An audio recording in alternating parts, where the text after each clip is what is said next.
The weather is absolutely ideal for a football game, maybe a little hot here on the 10th of October, and we get ready for the Green Bay Packers and the Washington Redskins. And now welcome inside our booth. I am Joe Buck. That is Troy Aikman. Pam Oliver's coming right up. Well, it's the 3-1 Green Bay Packers against the 2-2 Washington Redskins. And for Green Bay, Troy, 3-1. But offensively, they seem to be frustrated with their win last week against Detroit. They came into the season this year, Joe, with high expectations offensively, and rightfully so. This is an explosive group with a lot of talented guys, but what has hurt them have been the penalties and then the turnovers, and they've not gotten a lot of offensive snaps because of that.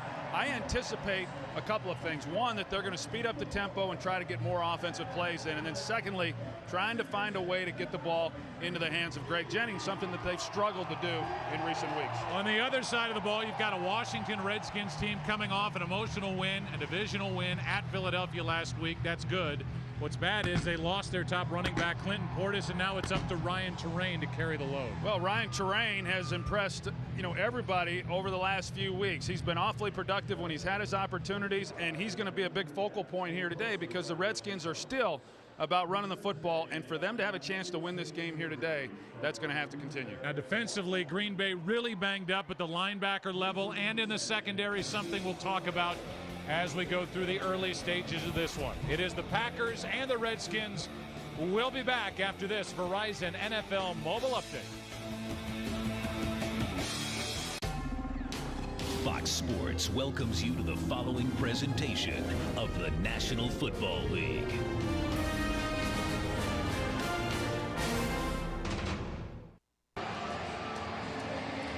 We are in Landover, Maryland, getting ready for the Packers and the Redskins. And before we kick this thing off, down to the field, and Pam Oliver.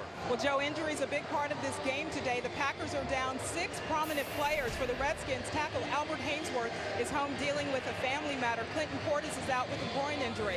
And as Troy talked about, Ryan Terrain, well, he made a big name for himself with this particular hit. Really got on everybody's radar screen. Back to you. Yeah, I thought it was interesting, Pam, that the Green Bay Packers talked about the fact that they put that tape on and it got oohs and ahs from their meeting room watching Ryan Terrain run over Quentin Michael last week in Philadelphia. How about this day? 72 degrees, little breeze, and it is sunny. Pam Oliver will be dealing with the sunshine down on the field, and these players are going to do some sweating here today. Give you a look at what we have in mind as we start this game between the Redskins and the Packers. For Green Bay, their offense is not quite right, and they're certainly overcoming injuries. Pam just talked about it. And for the Redskins, no Clinton Portis, but if you're Mike Shanahan or a Mike Shanahan coach team, no change in the objectives of an offensive squad. They want to run it. So many times today in offensive football, you see a lot of these teams go into the spread offenses, quarterbacks in shotgun formation. Not so much here in Washington. This is a 2-back offensive set, and it is built on the zone running game, and then off of that, the play action that they have had success with here through the first 4 weeks of the season. Gano will kick it away. Pat Lee is waiting deep. Has not returned a kick or a punt since being a second-round pick in 08 out of Auburn. 2 fumbles last week by Jordy Nelson. It's up to Pat Lee from inside the 5. And he can't make the 20. Goes backward and want to play downfield. Chris Wilson.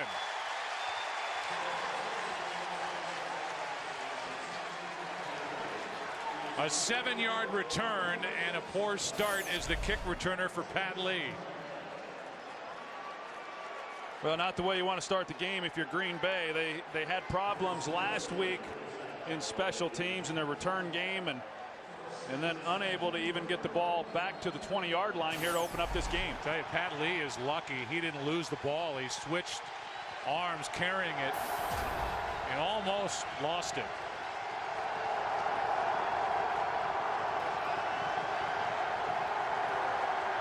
Starting from the 8, Rodgers has a man wide open. That's Jennings.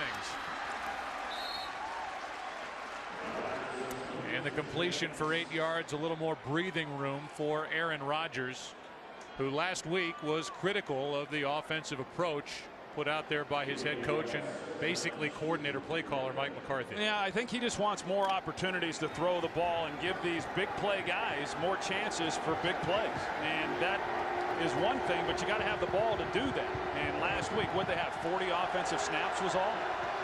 That's it. 2nd and 2, play action. Far side of the field, wide open, and instead of just dropping it off, the completion to Lee, and he fumbles it. Kareem Moore on the return for Washington, still going to the 20. LaRon Landry knocked it out.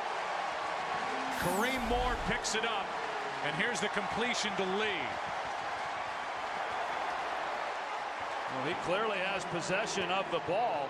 At least it looked like it from that angle right there. LaRon Landry comes in from behind him and then strips the ball after a nice throw and catch by the Green Bay Packers.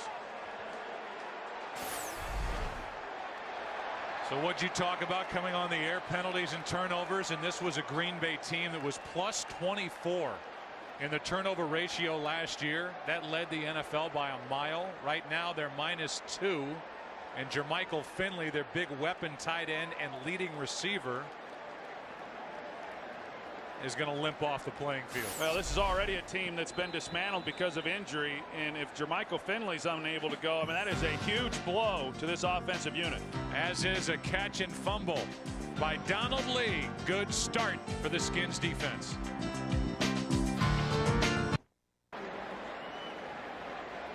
Well, the Green Bay Packers have to be thinking, what's next?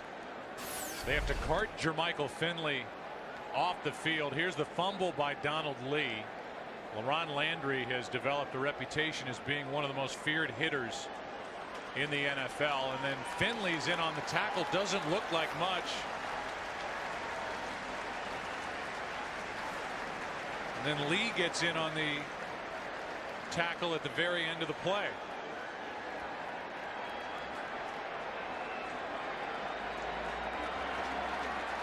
But of the concerns now for the Green Bay Packers defensively, they are injury riddled at the linebacker spot. They lost their rookie safety Morgan Burnett. He's on IR.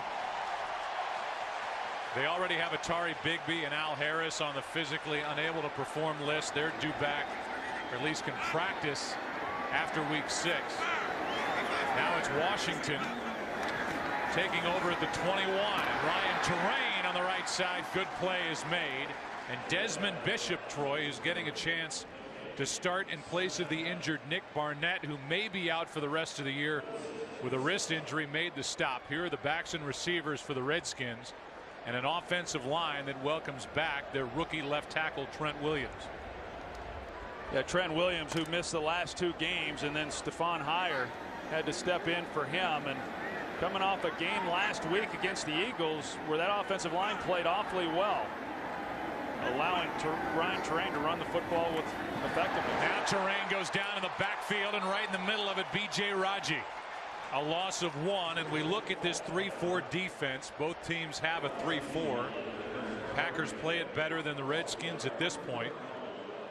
There are the linebackers with Bishop getting the start. And now Ryan Pickett is down. The defensive end for the Green Bay Packers. There's the secondary already without Morgan Burnett. And now Ryan Pickett, they look at his right lower leg. So another injury timeout. There's Pickett, 79. He'll need help getting off the field. Back after this.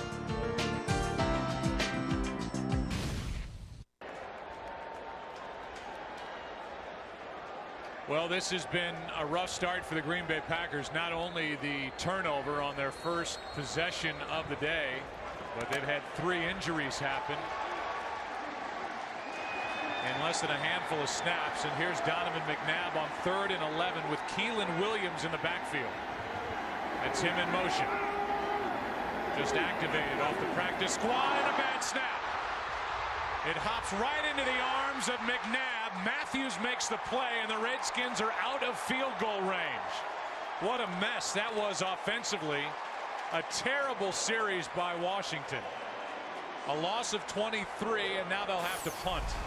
Yeah, bad snap, and then you can see Clay Matthews, who comes right off the edge. Actually, it was a good snap. It just went right through Donovan McNabb's hands. I'm not sure if he wasn't anticipating the snap or what, but obviously when the ball goes back that far, you're not going to be able to keep Clay Matthews from being able to make a play on that. And what a great job defensively by the Packers, not even giving up a field goal.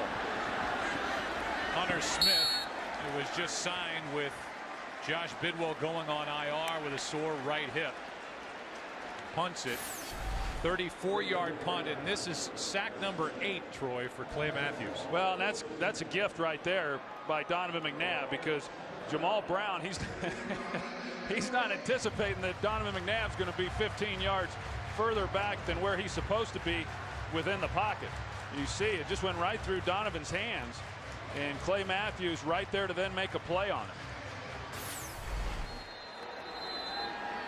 Now they have officially changed it to an aborted play, so no gift and no sack number 8 after they originally said it was.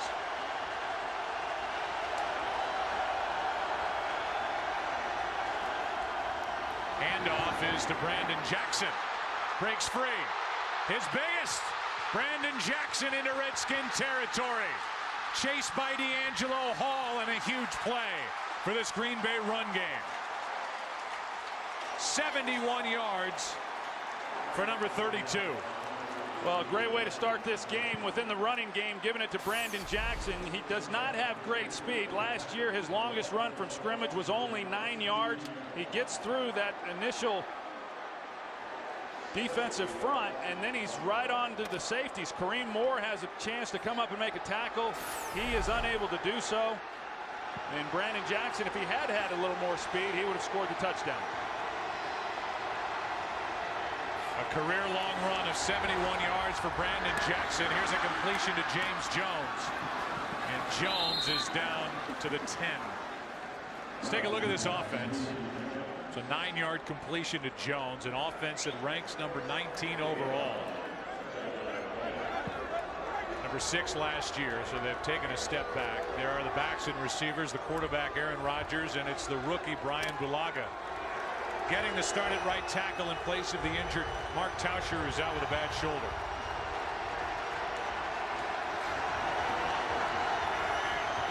Second down and 1. Now it's John Kuhn, first down to the 5, first and goal. By the way, that 71-yard run by Brandon Jackson was the longest Green Bay run all season. Previous high was just 18 yards, so that was a break-free moment for Jackson in this run game of the Packers. Yeah, and I think when you look at Green Bay and how they have run the ball, or how they've not been able to run the ball through the first 4 games, the reason their statistics have not looked very good is because they haven't been able to create the big play within the running game like we just saw. Tom Crabtree, a rookie tight end, is in the lineup on first and goal, and a little pitch. John Kuhn cannot make it to the end zone, and he was smacked by Rocky McIntosh. A gain of 4. It was a well-designed play. Rocky McIntosh, he just did a great job of stonewalling him and not allowing his forward momentum to go any further. You're going to see him come into your screen, 52. And John Kuhn's trying to get what he can, but just a nice tackle there by Rocky McIntosh at the goal line. 2 rookie tight ends are in there for Green Bay. Got a 3 tight end set. That's Donald Lee in motion. Toss to Jackson, and he goes backward. Philip Daniels made the play, a loss of 4.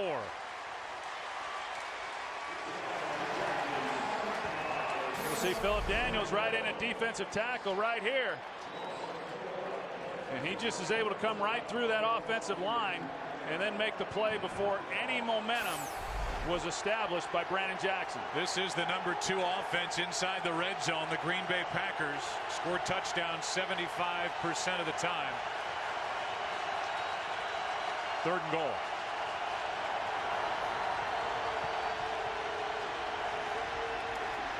Time, completion, touchdown. Donald Lee. He had the early turnover, and now he's got his first touchdown of the season.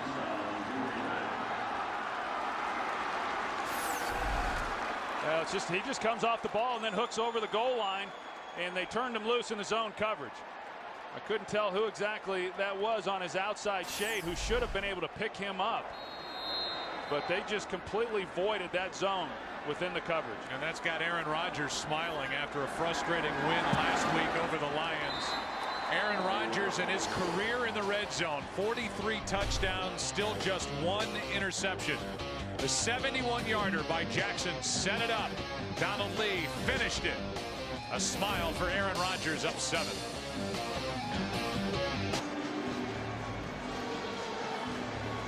So a 7-0 Green Bay Packer lead. There's the drive. Covered 90 yards, the biggest chunk taken by Jackson with a 71-yard run. And then Aaron Rodgers tossed the touchdown. 17 career touchdown catch for Donald Lee. And on the season, number 9 for Aaron Rodgers. This is Simpson on the return, getting a chance. And Chad Simpson crosses the 25 and pushes the pile out near the 28. 27-yard return. Take a break, and when we come back, Donovan and this Redskin offense will try to do better this time. Down 7. Donald Lee has his pads off, and he's walking into the dressing room. He's got 2 catches, just picked up the touchdown, and so they're going to give him a look. Already lost your Michael Finley, and if we get an update as to what exactly the problem is for Finley, who they lost in that turnover, we'll pass it on. There's Charlie Pepra, who's making the start. It's his second start. Place the injured Morgan Burnett. They roll McNabb out, who flings it for Armstrong and overthrows him by 8 yards. 2nd and 10, back to the touchdown. Yeah, you see Donald Lee, he comes and he just runs a curl once he gets across the goal line. It looked to me like London Fletcher, the middle linebacker, would be a guy who would squeeze that, but whoever's zone that was, it was certainly vacated and a busted coverage, because that was just too easy. And I know as a quarterback, when you've got the ball down in that area and you're trying to just stick it on a receiver at the point of the goal line, you see a linebacker drop that deep into the end zone. That's an easy touchdown throw.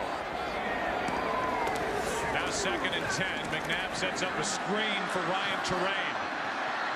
And Terrain drags A.J. Hawk with him. Picks up 10 and a first down. Good blocking out front. Casey Robach was out there in front of Ryan Terrain to help pick up a first down. Well, already we're seeing the Redskins, they've come out some in some one-back sets, and the Green Bay Packers, you kind of wonder what they're going to do defensively. Last week, almost exclusively, their nickel defense, and they've come out here this afternoon and they're running the same package against the Washington Redskins. Terrain, plenty of room to run, and Ryan Terrain gets 7. We go to Kurt Menefee for a game break. The Bears hadn't had a rushing touchdown since week 13 of last year, but with Todd Collins starting for the injured Jay Cutler, they go back to the ground game. Matt Forte making it pay. 68-yard touchdown here. His 2nd rushing touchdown in the first quarter. He's also over the 100-yard mark already on 4 carries, and they lead Carolina 14-3. Joe, Troy, and Pam.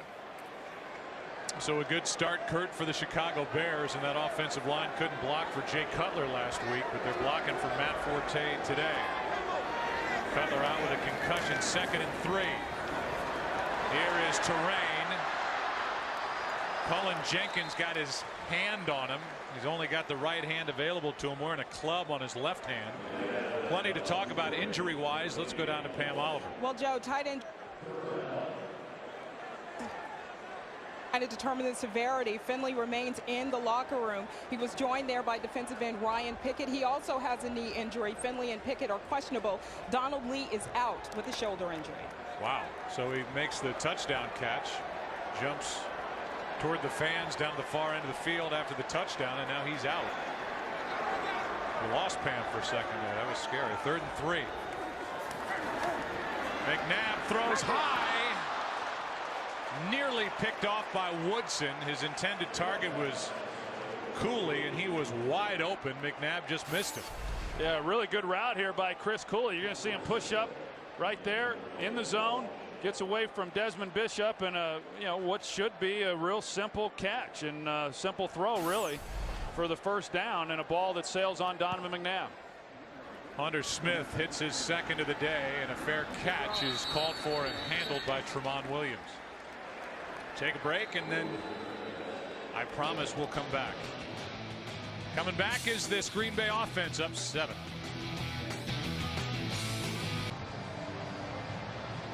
Good start for Aaron Rodgers. Couldn't be any better. Has a touchdown. Number 1 in the NFC with his 9 against 5 interceptions. However, he threw 7 all of last year. Without Jermichael Finley, they're going to turn to the combination of Quarles and Crabtree. Quarles, 81, has the same type body and speed as Jermichael Finley.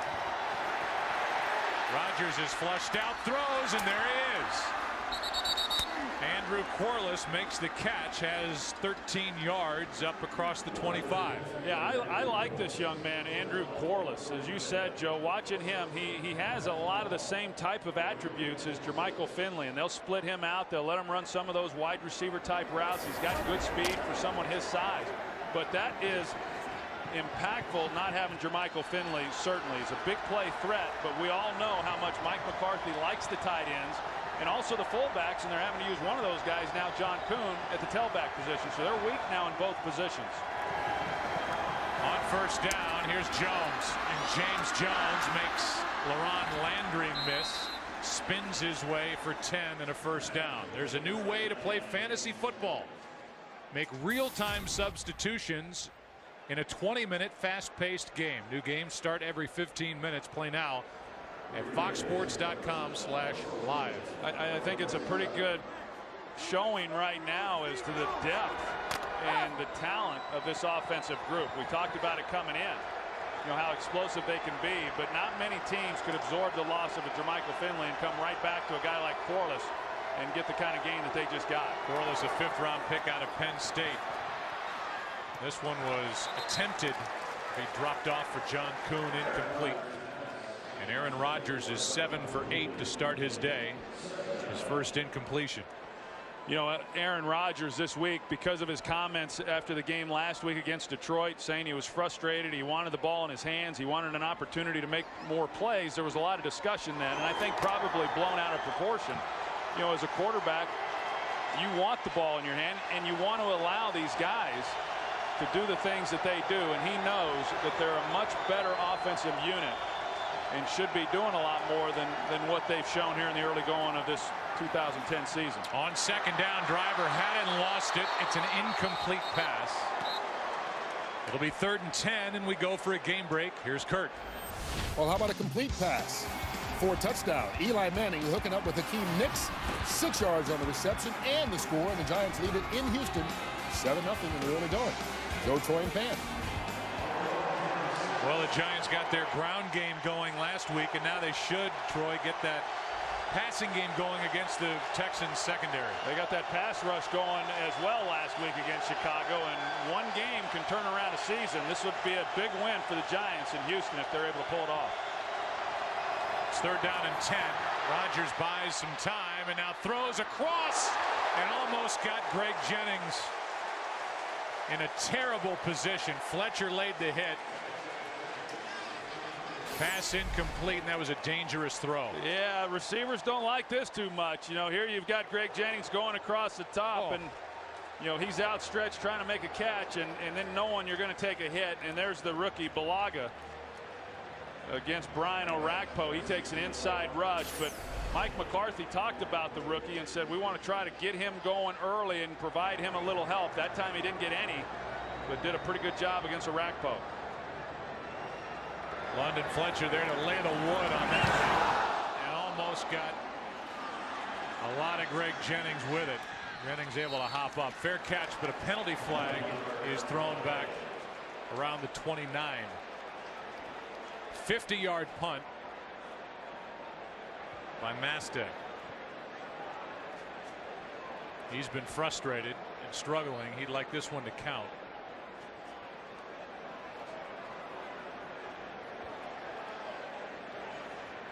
And it's against Green Bay, so Mike Shanahan has the option He's going to make him re-kick it. Or they can tack it on at the end of the play. And it looks like they're going to tack it on.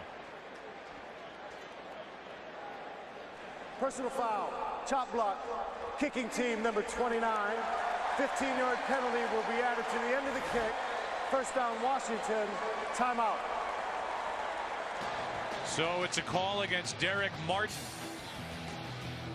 They'll add the penalty to the end of the play. Washington has it, down 7.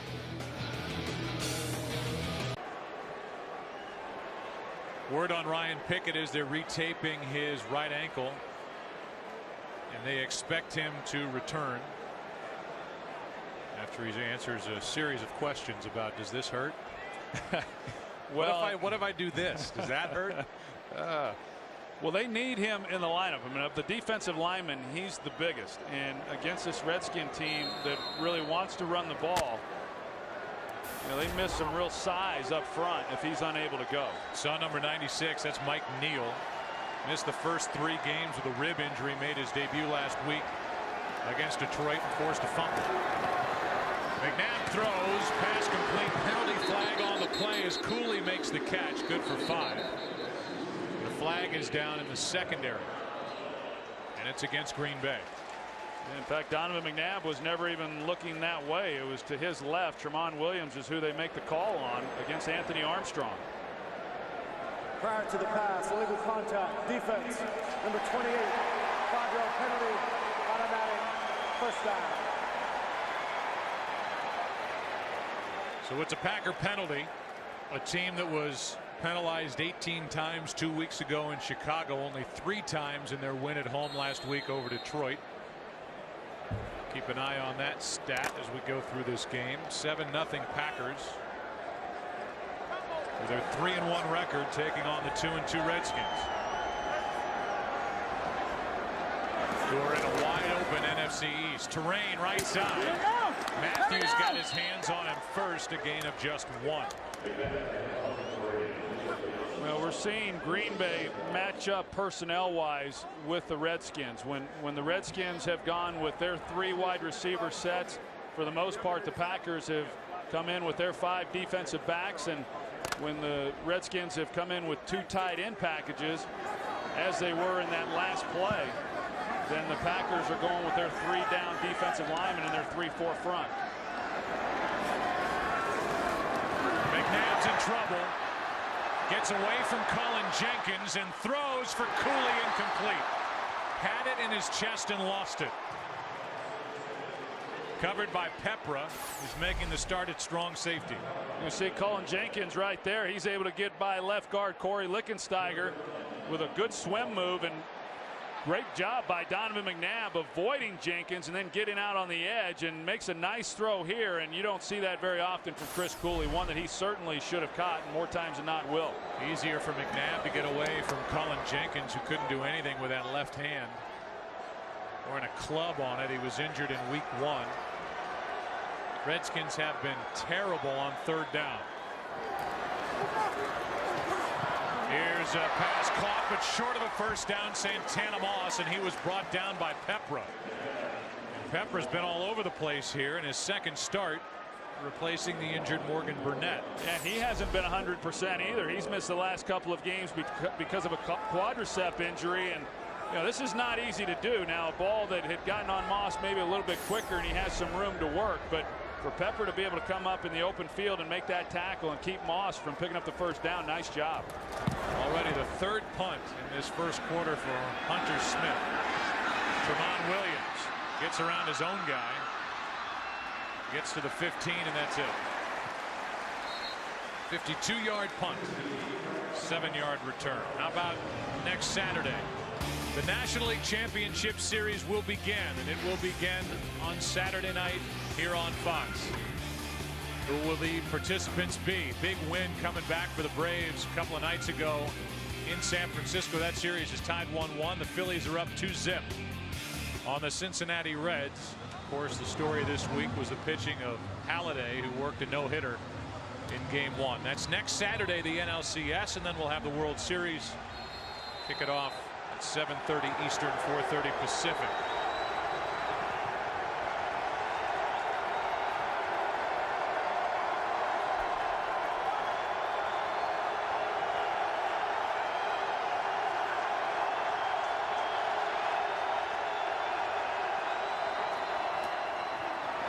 Brandon Jackson stays on his feet now to the 21. 7-yard run. Well, we saw Aaron Rodgers right there. He was changing the play at the line of scrimmage, and more than likely they had a pass play on. And the Redskins last week were very successful against the Eagles in not giving up big plays. And a lot of too deep coverages, meaning these two safeties here are deep and helping the outside corners and keeping them from creating big plays. And that then gives a 7-man box, which is conducive to running the ball against. And that's why we saw Aaron Rodgers then check to the running play.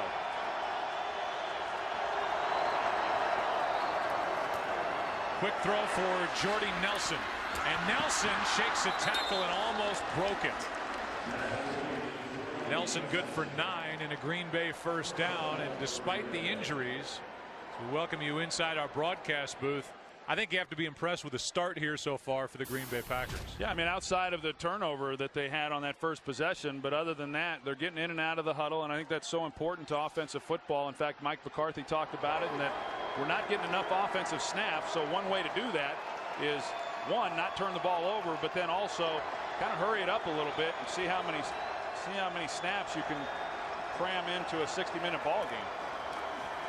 On first down over the middle, Donald Driver. A catch and a spin, 14 yards. We talked about it. Right tackle rookie Brian Bulaga making his first NFL start, and what kind of job is he going to be able to do? And you know, even though McCarthy said we're going to give him some help, he hasn't gotten that much here in the early going, and he creates a nice pocket for Aaron Rodgers, and Donald Driver at 35 years old still getting it done.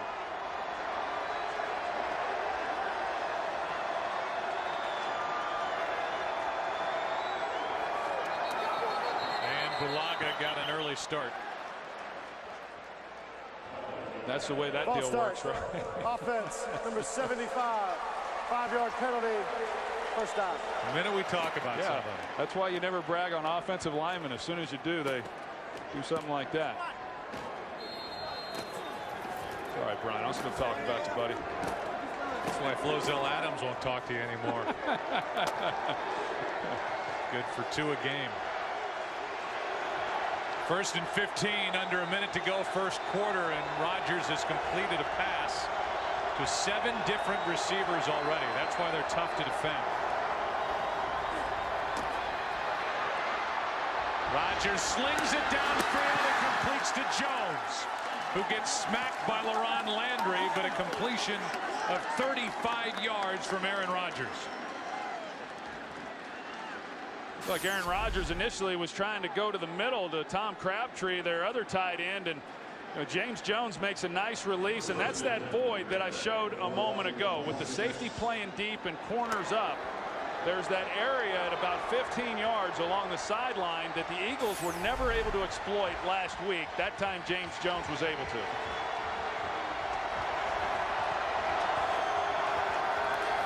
Another throw from Rodgers. Pass complete to Jackson, wrestled down at the 20. Well, his head coach Mike McCarthy might not have liked the criticism from quarterback Aaron Rodgers, but they have opened it up, spread it out, moving the ball up 7 after 1 here in Landover. Back after this from your local Fox station.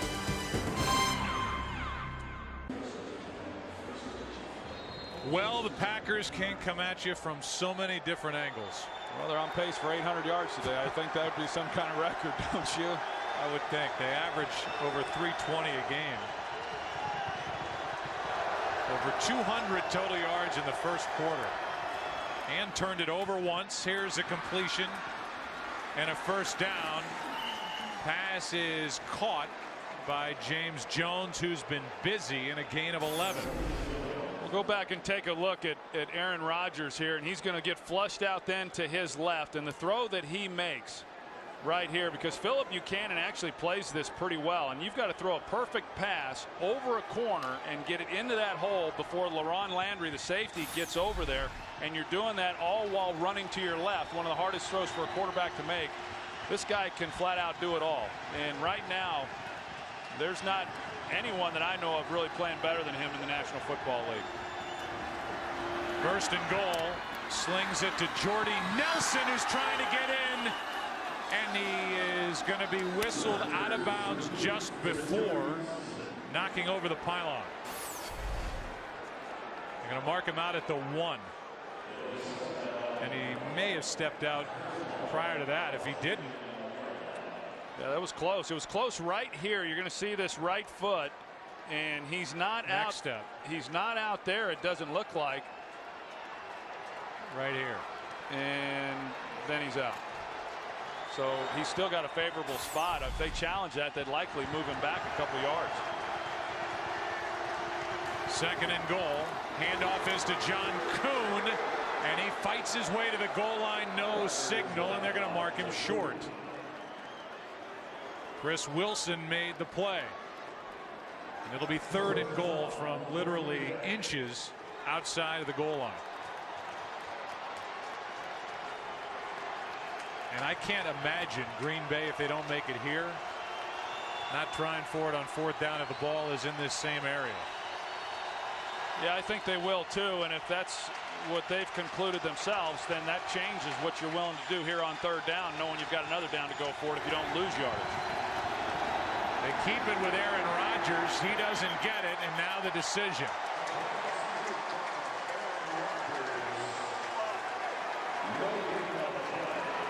As of now, Mason Crosby stays on the sideline. And they're going to go for it on 4th and goal. Well, good job inside, really, on the last 2 plays by this Redskins defensive front. They've gotten pressure back. And on that last play, they got pressure right over the center. Scott Wells. And there was just no movement whatsoever. Play clock is at 7. They may have to use a timeout, and they will. Wholesale changes in the offensive huddle for Green Bay. Rodgers looks a little woozy going back over to the sideline after that hit. They'll talk about it. 4th and goal when we come back. This crowd cranks it up on 4th and goal.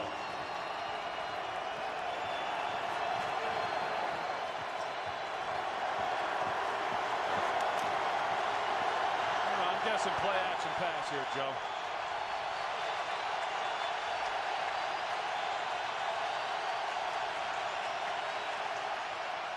He does keep it. This is for the rookie, incomplete, well covered by Alexander as he knocked it away from Quarles.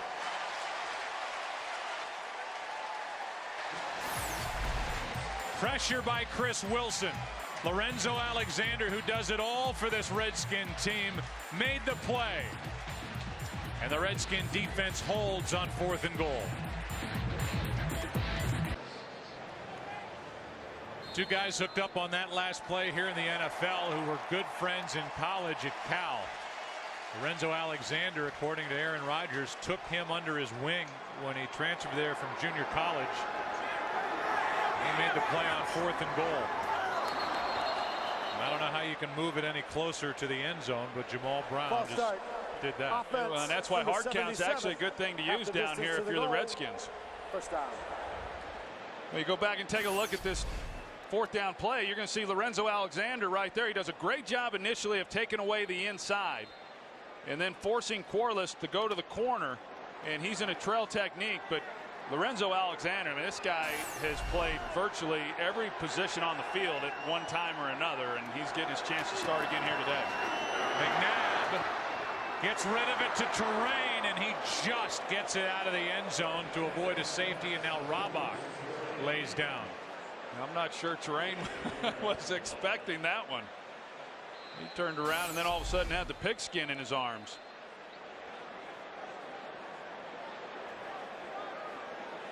There's Terrain. Yeah, he was surprised, and he was lucky he got out of the end zone. Well, and Jamal Brown's lucky he didn't get a holding penalty. And had he of, then that would have been a safety. You see Clay Matthews wanting to draw the flag, and I don't disagree. Jamal Brown, clearly had a grab of Clay Matthews underneath the shoulder pads. Will Montgomery is going to come in. Casey Rabach, they stopped the clock, so they're going to make Rabach sit out of play. And we'll see who takes over at center. Lichtensteiger is listed as the backup center. Or they could just slide Montgomery into that spot. And it's Lichtensteiger. 2nd and 8.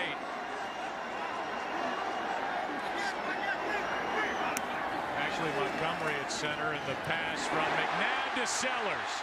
Breathing room for the Redskins, and Sellers picks up 21. That's a big play from McNabb to Mike Sellers. Well, it was, and Tramon Williams, it looked like he jumps the slant route. You're going to see him on the outside at corner, and he jumps the slant, and then that opens up that outside area for Mike Sellers to make the catch and have a lot of room to run. McNabb took a shot from Cullen Jenkins at the end of the play. Now Robach is right back in there at center. And Cullen Jenkins having a nice first half here. Play action. McNabb's in trouble, and down he goes. First guy there, Clay Matthews. But then the rookie Neal was in there along with Raji, a loss of 7. Well, Clay Matthews still mad that he didn't get the holding penalty. You're going to see him come right around Jamal Brown here, and how low he's able to get to the ground right there with that right shoulder. Once he dips, Jamal Brown's just not able to stay up with him, and that's the kind of speed that Clay Matthews has. Now he forces the pressure by Matthews, then forces McNabb up in the pocket, and then you've got that inside pressure from, again, Cullen Jenkins, who has been getting pressure throughout this first half inside. Here's Cullen Jenkins right there, 77.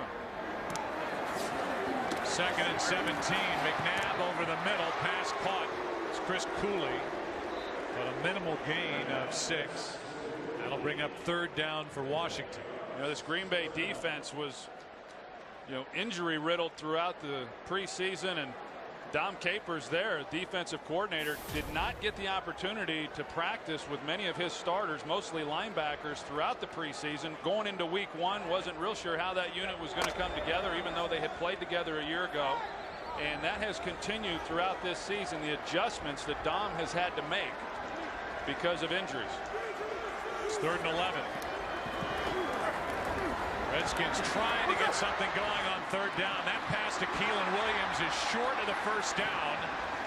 And the tackle good enough by A.J. Hawk, a gain of 9. It's 4th down.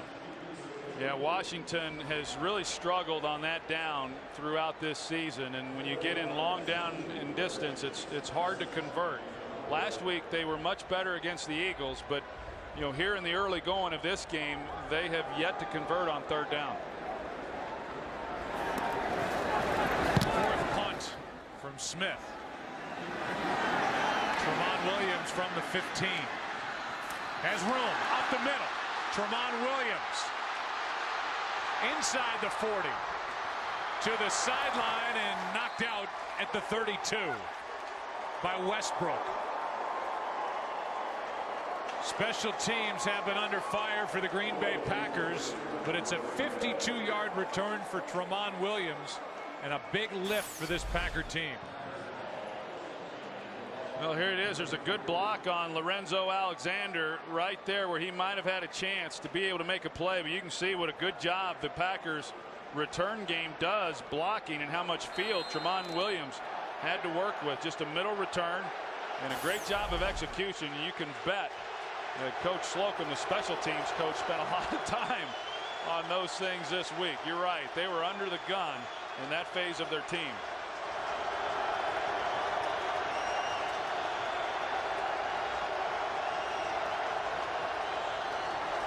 Out of the shotgun, Rodgers dumps it down to Jackson. Hit hard at the 30. Game break. Here's Kurt Menefee. Nice start for Hakeem Nicks today. This is 2nd touchdown reception from Eli Manning from 12 yards out. He was also tackled at the 1-yard line on what would have been a 3rd. His 2 touchdowns plenty as the Giants have a 21-0 lead in the first half. Joe, Troy, Penn. Well, the Giants took it to the Bears last Sunday night, and they are picking apart a bad Texans defense. Well, Jimmy Johnson said on the pregame show that he'd take Matt Schaub over Eli Manning, and if Eli didn't play in New York, it wouldn't even be a discussion. I wonder how he feels now. Here's Rodgers throwing, has a man, but even though somehow James Jones made the catch, he's ruled out of bounds. Ronnie Holiday with pressure on Aaron Rodgers. How is this game 7-0. I mean, it just doesn't feel like that at all. You know, I think the Packers are asking themselves the same thing, because I mean, they are obviously moving the football, and then when you don't get the ball in the end zone from inside the 1-yard line, but you let a team like the Redskins hang in there, it doesn't matter what the statistics look like. At some point, they're going to have a surge, and they're going to put some points up of their own. It's 3rd down and 7. Rodgers in trouble. Has nowhere to go except down. Orakpo was in there, as was Lorenzo Alexander.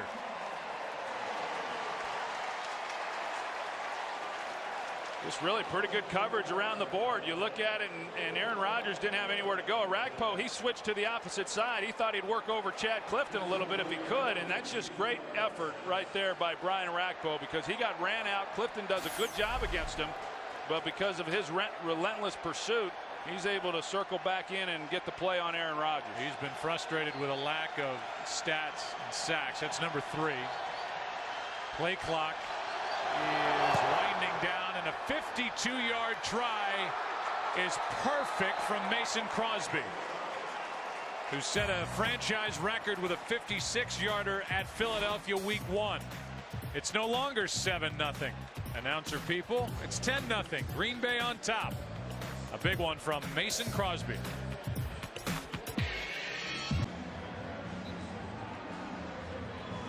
Well, Aaron Rodgers, there's his day so far. He's hit 8 different receivers, been able to spread it around. That sack by Orakpo did not knock the Packers out of field goal range. 52-yarder from Crosby, who's got to be excited with the way his season has started. Tremont Williams with that 52-yard punt return set it up.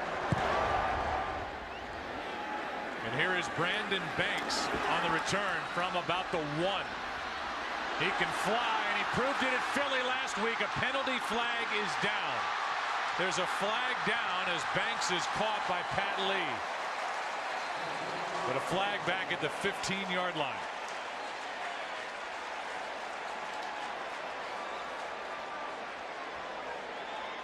Gene Steratore, the referee, will call his group together. And everybody heads back down to our left toward the Redskins end zone.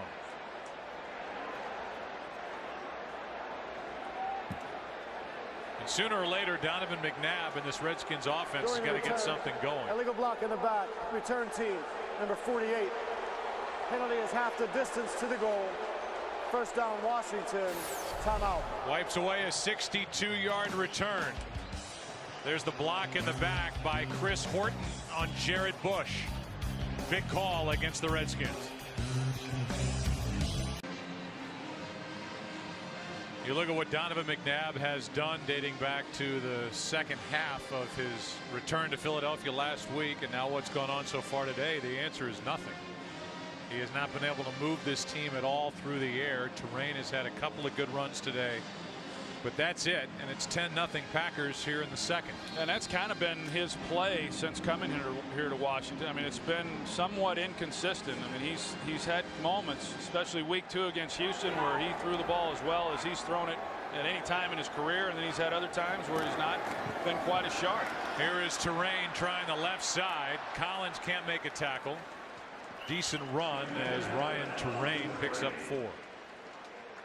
Brad Jones on the stop, and there is 30-year-old Kyle Shanahan, who was directing the Texans offense prior to this year. Yeah, 30 years old, and did 2 years as offensive coordinator on Gary Kubiak's staff there in Houston, and did a heck of a job. Last year, you know, Matt Schaub led the league in passing yardage, and you know, obviously a young-looking guy. He said when he first started working players out, when he became a coach in the NFL, people thought he was the equipment manager. Here's Terrain left side again, and he lowers his shoulder, has a 1st down at the 20. You know, but I can tell you, Joe, that you know, as a player, age is not really a factor. I mean, and Kyle said it best, and he's 100% right, that all players want is somebody calling plays or somebody coaching them that they know knows what they're doing. And this young man certainly does. He's, of course, grew up at the footsteps there of his father, Mike Shanahan, and got indoctrinated into that type of offensive system and has done a heck of a job in a short period of time as an offensive coach. McNabb rolls out to his right, and he cannot outrun Matthews. He is a beast. Wow. McNabb used to be able to outrun linebackers. He cannot outrun 52. No, and you see Clay Matthews, he comes down on the play fake, and then he's just able to run Donovan down. But, you know, Donovan's got to know that. I mean, you know where the defender is, and you got to be able to get the ball out of your hands. You see Kevin Green, and what a great player he was, and he's done a nice job coaching up these outside linebackers. Dom Capers brought him back, and, you know, you couldn't ask for a better pupil to be coaching than Clay Matthews. What a talent. But Donovan's got to get that ball out of his hands. McNabb throws, and he's almost picked by Woodson, who drove that right shoulder right into the ground. Able to get back up. Cooley, the intended receiver. You see Charles Woodson, he's just not threatened by Chris Cooley, and so he sits on that and comes in, and you know, Charles Woodson, as we know, he's a heck of a player. He's injured right now. It looks like his right shoulder, but he's a tough son of a gun, and he has played through a lot of injuries throughout his time here in Green Bay. Hurt his toe leading into week 1 in Philadelphia. Here's Ryan Terrain. Woodson can't make the tackle. Terrain can't get to the sticks.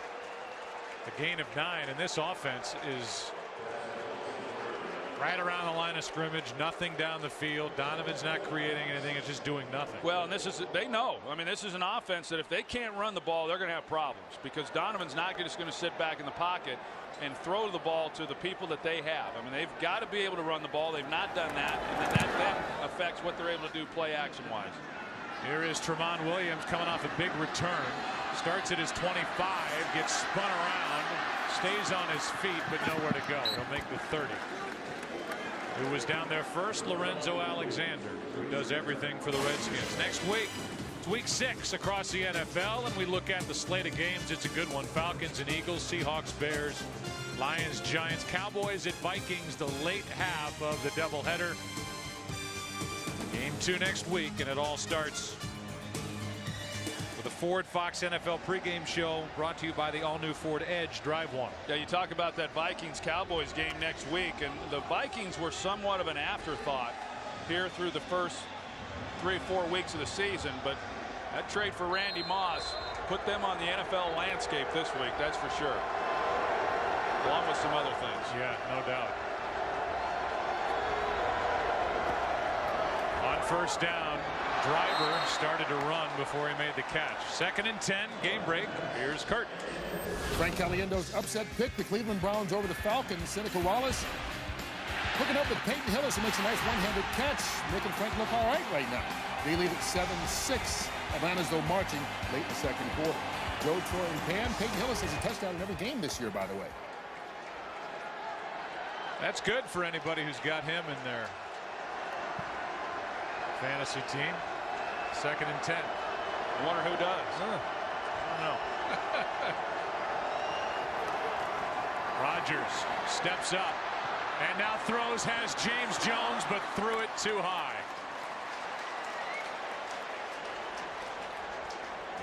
Jones has been the most frequent target of Aaron Rodgers, and I thought it was interesting that Aaron Rodgers said, look, when we line up, we have better athletes than most anybody we play.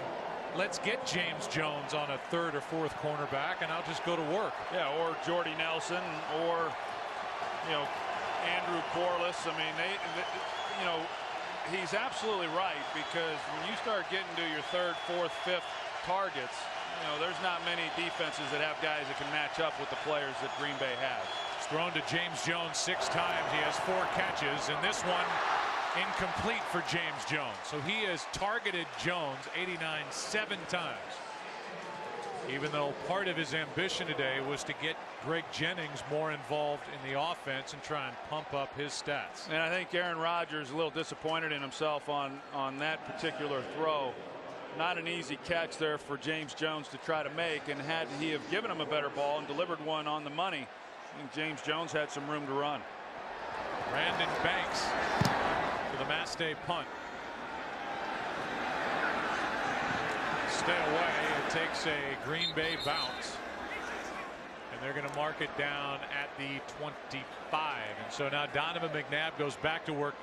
The Redskins have been able to hang in. Let's check the flag. The kick, holding number 36 of the receiving team.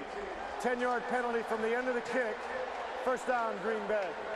So here comes McNabb, and I think it's at least interesting, Troy, to talk about the fact that after they made the trade with Philadelphia, they have not extended Donovan McNabb's deal here with the Washington Redskins. So clearly they still want to see something from number 5 before they lock into him for the long term.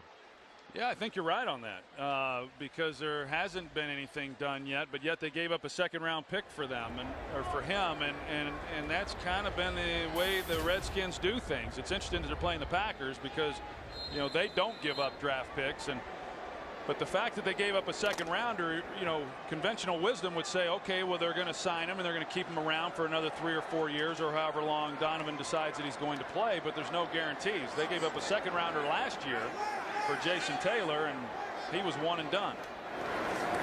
On first down, play action, and McNabb avoids a sack and can't avoid one any longer.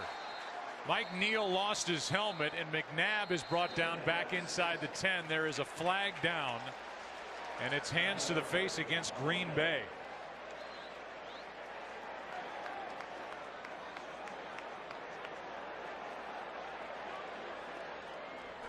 Illegal use of the hands of the face. Defense number 21, 5-yard penalty, automatic, first down. Yeah, here's the play on Charles Woodson against Santana Moss, and you know, a good call. Left hand right there underneath the headgear, easy. But you're going to see right here Trent Williams, and then looked like Colin Jenkins, and it was that Trent Williams oversets to the inside, and Colin Jenkins just runs right by him. And you know, we talked about it already, but Colin Jenkins is really having an impact right now on this ball game. So it's an automatic first down up at the 20.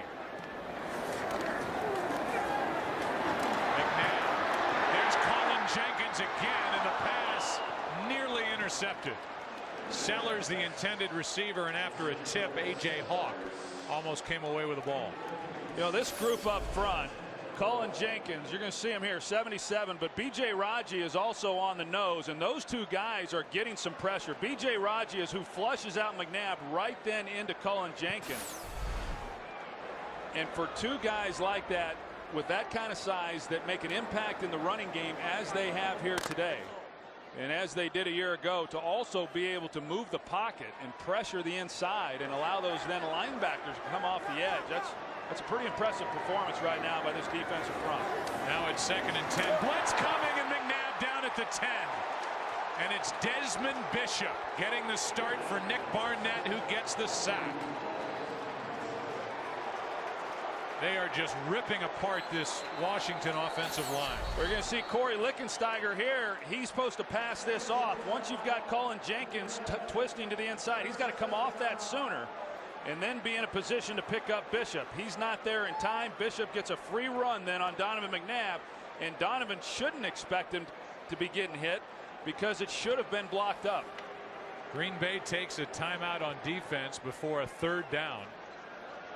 Ball is back inside the 12-yard line. You know, the other point, just to finish it, about McNabb is while the Redskins haven't extended McNabb, depending on what happens with Brett Favre in Minnesota, he could finally retire or do the drama thing again and come back. But if he's gone, McNabb's old offensive coordinators, Brad Childress, who's the head coach there, the Arizona Cardinals quarterback situation is a mess. That's where McNabb makes his offseason home.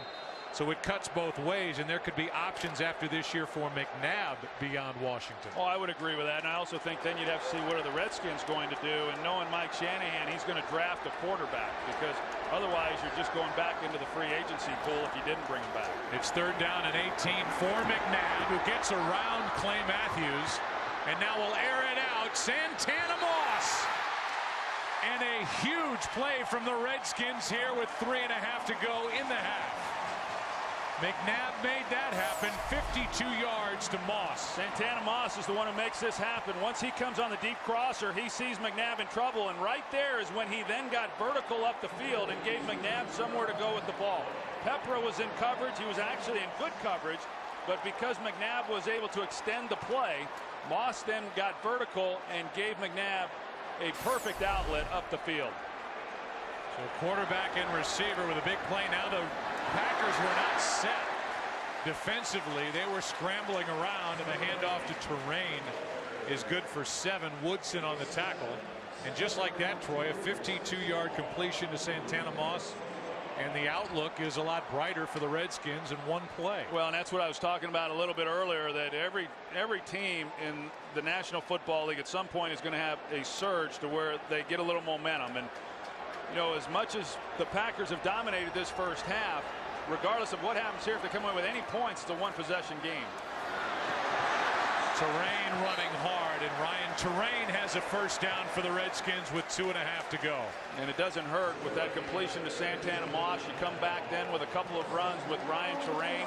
They're more productive than what they had been through the first quarter and a half.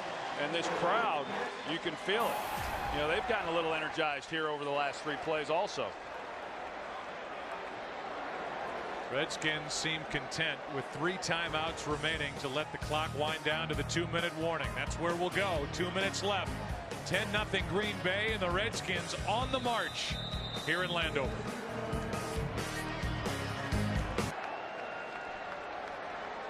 Visa halftime reports coming up. Kurt, Terry, Howie, Michael, and Jimmy will be along with scores and highlights. And the Fox Sports ticker will have all the latest stats. Washington in their first 5 possessions had 4 first downs and 5 punts, but they've hung around. Down 10-0. They have a first down at the Green Bay 25.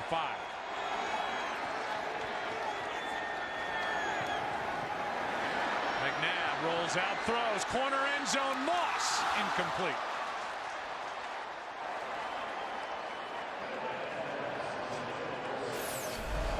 A well-designed play, first of all, because they were running away from Clay Matthews. They rolled McNabb away from him, and that looked like a perfectly thrown pass. And you can see there right at the last minute, Pat Lee's able to get his hand in there to knock that one away. But a good thrown ball by McNabb rolling out to his left. Packers have been waiting on something out of Pat Lee, who was a second-round pick out of Auburn in 08. Because of injuries, he's out there getting a chance. Out on the field now, coming on a blitz, and the Redskins flip it forward. That's Moss.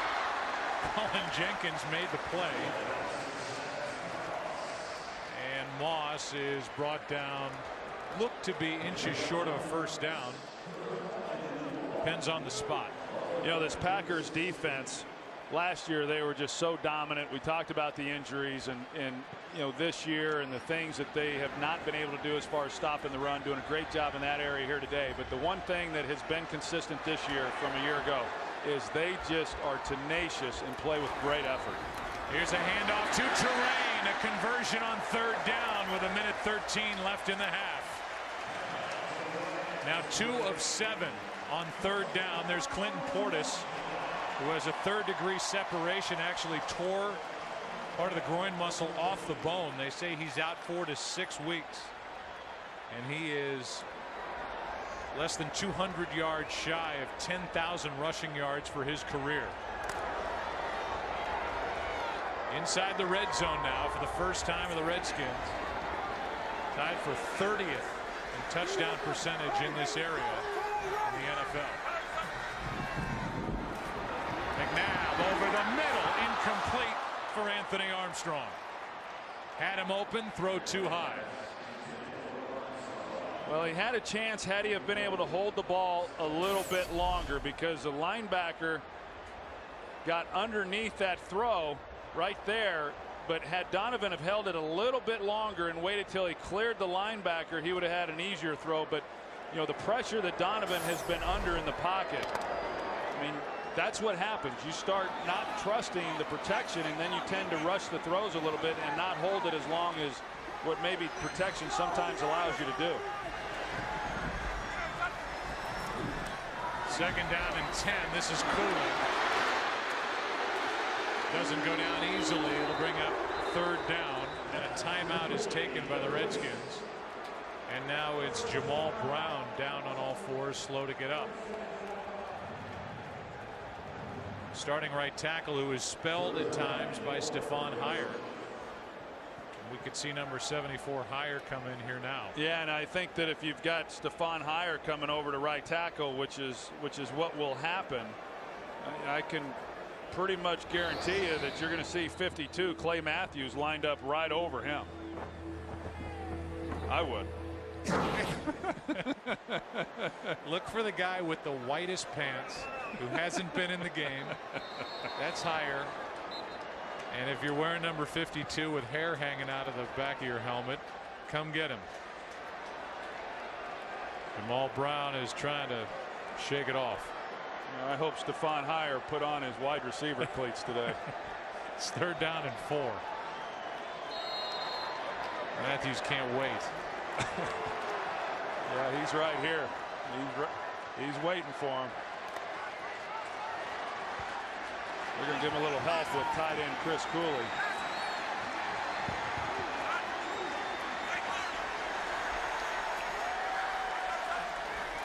Here comes Matthews, 3rd and 4. Hire picks him up into the end zone. Incomplete, out of the back of the end zone, Santana Moss.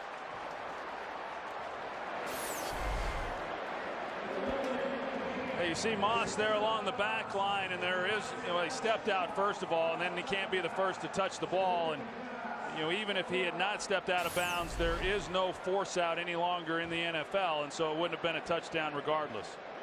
And so now the field goal attempt from Gano. It was 8 for 10. 26-yard try.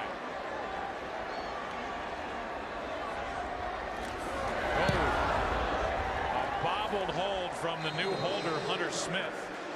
Decent snap. Smith got it up, and then Gano knocked it through. Just got the ball on its end to give Gano a chance. We do then and now.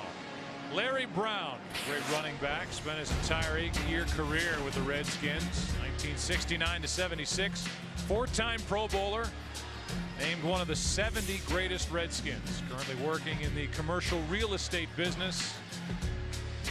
It's something we try to do each and every week if we get the chance. Is update you this case on Larry Brown, and Ryan Terrain gets a chance to talk to Portis. Looked like Portis put his forearm up, probably talking about the blocking aspect. That's something Clinton Portis is known for, a very good pass protector from the running back position. Yeah, and you've got to believe that if Clinton Portis were playing today, that he could have helped eliminate some of the hits that we've seen Donovan McNabb absorb. And Clinton Portis, I've said it over the years, he's always been one of my favorite players, and somewhat of a polarizing figure here in the Washington area. But I know when I get an opportunity to watch him play on Sundays, the guy plays hard, and as I said before, he's one of the toughest guys in all of football. Now Jordy Nelson, who fumbled twice last week, lost both of them in a home game against the Lions, gets his first chance to return a kick. I think we'll see him with 2 hands on this one. High and tight. That's what they've been preaching all week. Oh, that's off the body of A.J. Hawk. And recovered by Green Bay, or at least covered up by Green Bay with 9 seconds left. The ball is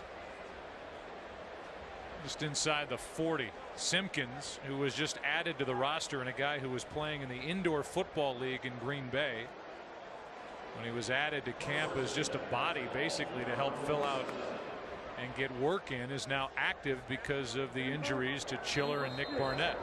Well, I'll tell you, Joe, with 9 seconds left, the Packers, they have one chance here to get this ball in a position to where they can try to come away with a field goal with the timeout that they have left. That ball slips out of the hand of Rodgers. That is that arm moving forward, the tuck rule, whatever you want to call it. It's not a fumble, it's an incomplete pass, 2nd and 10. The other thing, watching Washington just have that kickoff the way that they kicked it, instead of actually kicking it off. I mean, I don't know that I remember a time, especially this early in the season, where special teams has been such a major part in affecting all of these games around the league. This one is dropped by Jordy Nelson. Now the Packers in this half have run a total of 31 offensive plays. 25 of them have been pass plays. They've only run the ball 6 times. They have that 71-yarder by Brandon Jackson, and that's it for the run game. Yeah, and I think it has more to do with who they're playing against than anything that Aaron Rodgers said during the week or the powwow that he and Mike McCarthy had. When you come in, you're playing the second worst pass defense in all of football, and you've got the guys, even without Jermichael Finley, that the Packers have, then you're going to exploit that with a guy like Aaron Rodgers. Here's a quick throw and another drop. This time it's Donald Driver, and that's the way the half comes to a close. That's not good for the old quarterback rating right there. Aaron Rodgers is looking around like, what in the heck were those 3 plays? And Donovan McNabb was looking around much of that half like, what the heck is going on with my blocking? That's Raji and the rookie Mike Neal. Clay Matthews is always in on it for Green Bay. He has a sack and a half in this game. McNabb sacked 3 times, hit 8 times. So it has been a painful first half, and yet throughout all of this 30 minutes of play on the game clock, it's a 1-possession, 1-score game. Yeah, I think that's key. And on the one hand, if you're Green Bay, you feel good about the way you've moved the ball and some of the things that you've done that you've not been able to do consistently, you know, throughout this season. But yet, like you said, to dominate and not be ahead by any more than they are, it's got to make Washington feel awfully good right here after 30 minutes. It's the only touchdown of the day. Donald Lee, who then left. He goes over to celebrate, then left with an injury. With his pads off, he is out of the game. And so the Packers, though they feature the tight end a lot in their offense, are left with 2 rookies, Crabtree and Corliss. We will step aside. It's halftime here in Landover. It's a 10-3 Packer lead. Packers 3-1. Redskins 2-2. Visa halftime report is coming up.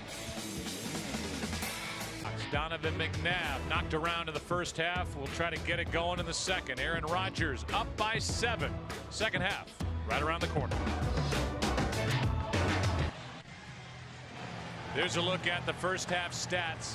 227 total yards. That big completion of 52 yards on a 3rd and 18 to Santana Moss by McNabb made the first half stats look better for Washington. They got 3 points at the end of the drive. It's 10-3. Redskins start the second half with the ball, and off we go. Brandon Banks is going to it.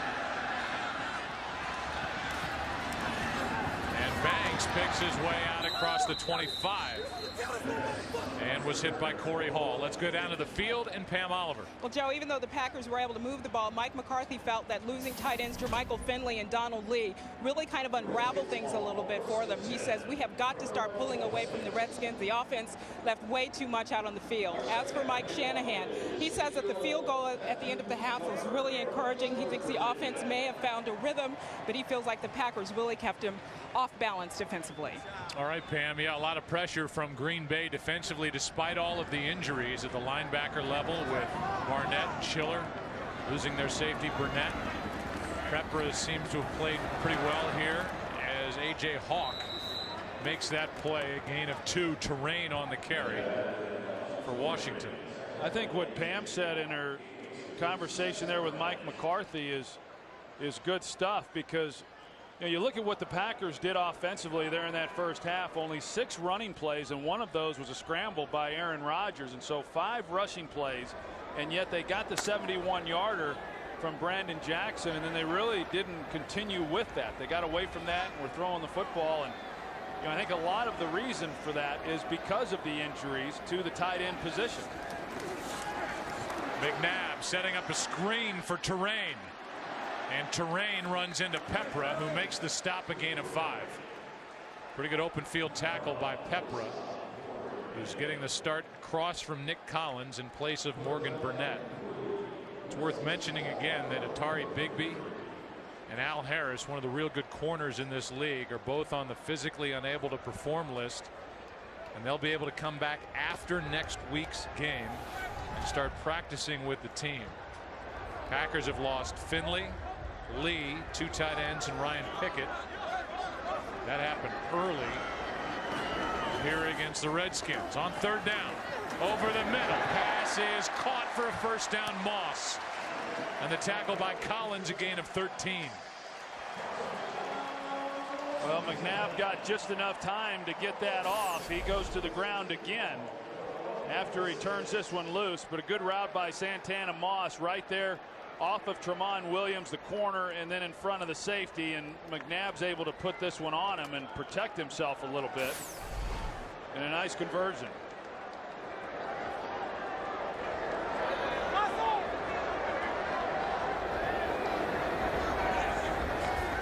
Blitz coming from Green Bay. That's Woodson.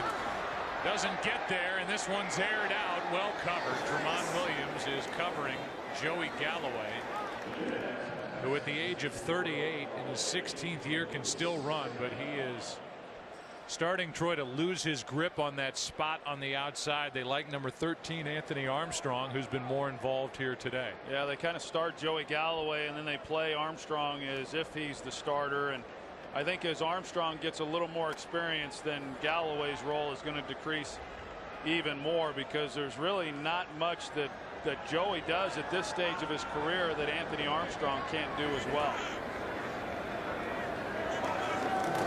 On 2nd down, Terrain. Bishop made the stop, ended up on his backside after getting the hit. A.J. Hawk in there as well, a gain of 4. 3rd down coming up again for the Redskins. Yeah, you talked about the safety, Charlie Pepra, coming in and doing the job he's done today. Well, Desmond Bishop there, 55, who made the initial contact on Terrain, he is also playing well. I mean, the guys who've had to step in and get the job done today for Green Bay have done a nice job, at least through the first half. Desmond Bishop had 10 tackles there in the first half of this game. 3rd down and 6. McNabb incomplete, and no flags are thrown on the coverage. Woodson was there defending Moss. Well, they call that the Jordan rules in basketball many years ago, and maybe this is the Woodson rules, because Charles Woodson definitely had contact there on Santana Moss before the ball arrived. And let's face it, it's not fair, but great players oftentimes get the call, or in this case don't get the call. Here is Tramon Williams with a fair catch outside his own 10. So Aaron Rodgers back to the field with his Green Bay offense up by 7.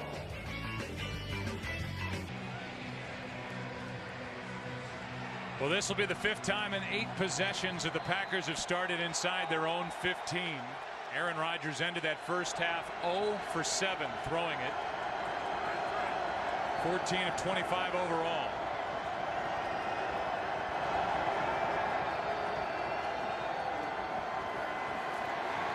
Rodgers just flips it, and the pass incomplete. A dangerous play.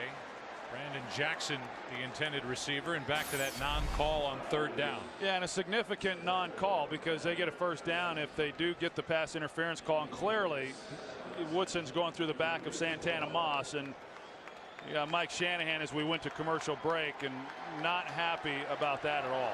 This is an offense that has been struggling to get really anything going consistently, and that would have been an opportunity to string together a few more plays.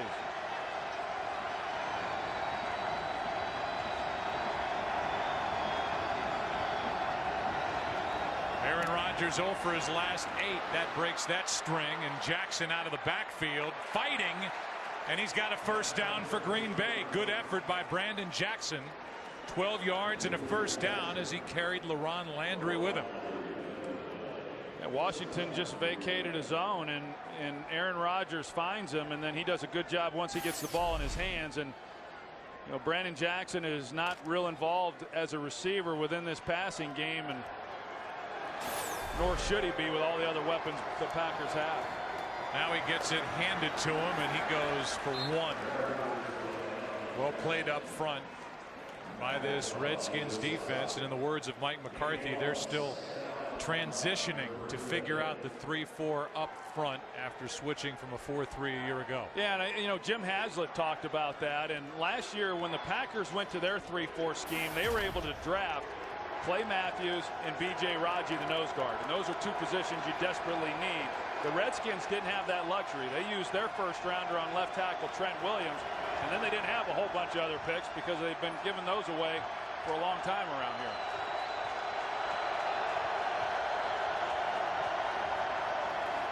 Second down and 9. Here's Jackson on a handoff, and Brandon Jackson much more involved with a couple of big runs in this game. The catch and run for 12 yards for the previous first down, and now a 15-yard carry for Jackson, who has 90 yards on the afternoon. You look at the draft picks on the current roster, and the Green Bay Packers with Ted Thompson, who's done a great job, tied for most in the NFL, while Washington has the second fewest.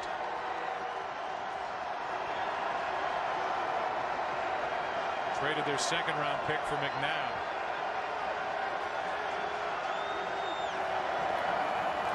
On first down, gunned to Driver, not touched.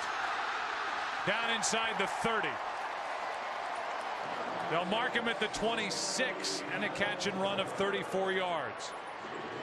You see Washington get into some of their zone coverages and they just turn people loose, and this time it's Donald Driver just running right up the seam. I mean, for a guy, one, to be left that open that far down the field, but then to make the catch go to the ground and still have nobody there to get a hand on him, it just tells you that a guy defensively was not where he was supposed to be. Driver picked up 14 yards after he fell down. And now on first down, it's John Kuhn. And he carries it inside the 20. Picked up 7. Adam Carricker, who was traded here from the St. Louis Rams, is in on the stop. To go back to the draft picks that we showed there with the Washington Redskins, or lack thereof, and that's why a lot of people, they look at Mike Shanahan, they say, okay, he's the latest in line of these high-profile, high-name head coaches to come in and try to turn this thing around. This has less to do with Mike Shanahan and mostly to do with Bruce Allen as the general manager and what he's able to do in terms of selecting players and maintaining some of those picks and building the team the way the Packers have built theirs. Kuhn is hit immediately by D'Angelo Hall. And they're going to give him forward progress for a yard. Daniel Snyder took over here in 1999, and there have been 6 head coaches, one of them an interim head coach, during the time Daniel Snyder's been in charge. It's hard to believe. I mean, this is a franchise that has not won a division title since Norv Turner was the head coach back in 1999.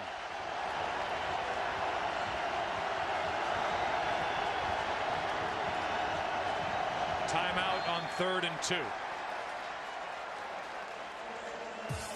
So Aaron Rodgers spins out of there, 3rd down and 2, inside the red zone of the Packers, who lead by 7.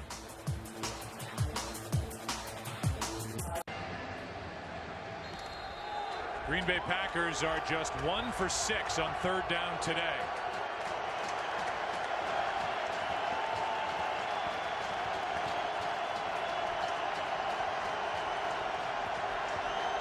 It's 3rd down and 2. Out of the shotgun, Rodgers in trouble. Bulaga with protection, end zone, and the pass incomplete. Jordy Nelson, the intended receiver, and Reed Doughty was defending for the Redskins. And it's 4th down as Gene Steratore explains himself to the Redskins sideline. Well, it's just street ball right here because of all the protection that Aaron Rodgers was afforded. Jordy Nelson just trying to get open there, and Reed Doughty, I think that was a good non-call. He never got turned around, but really no contact to speak of. I think if Jordy Nelson had worked back through Reed Doughty, he definitely would have gotten the call. 36-yard try, and Crosby has had a very good start. He's hit from 52 today, now 36, and he's 7 of 8 this season. Nowhere to go for Aaron Rodgers except incomplete, and it's again a 10-point game.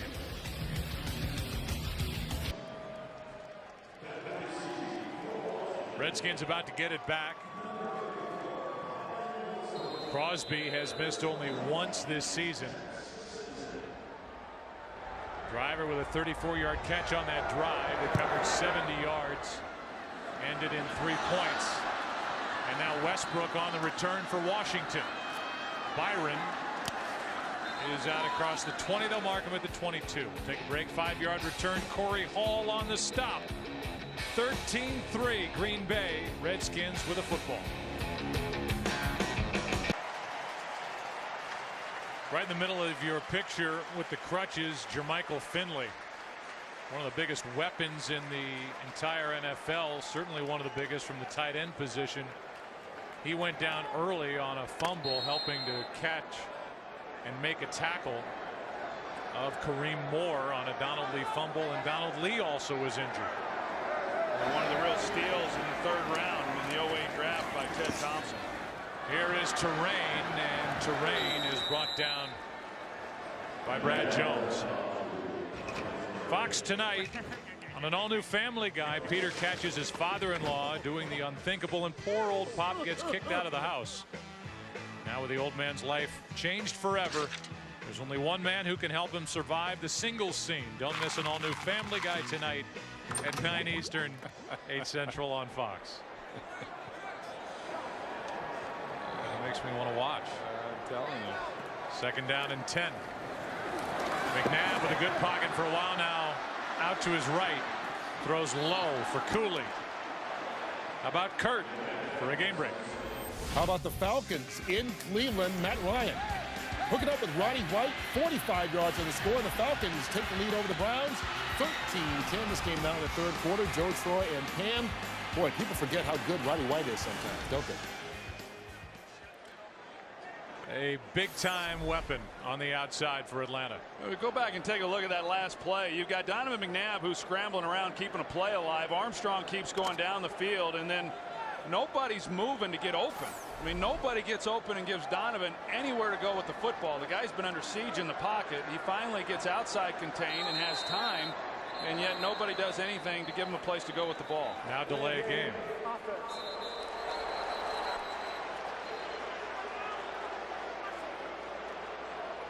Correction.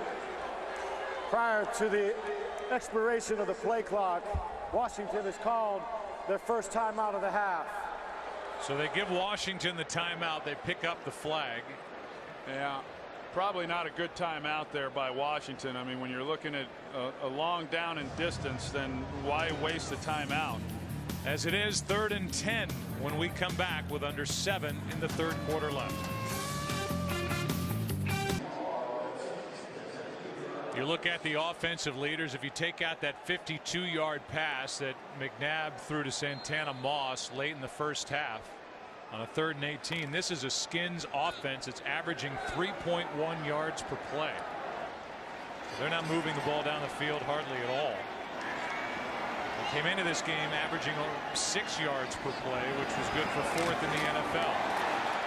McNabb is crunched and nearly throws an interception. Desmond Bishop with pressure, and McNabb ends up on his back.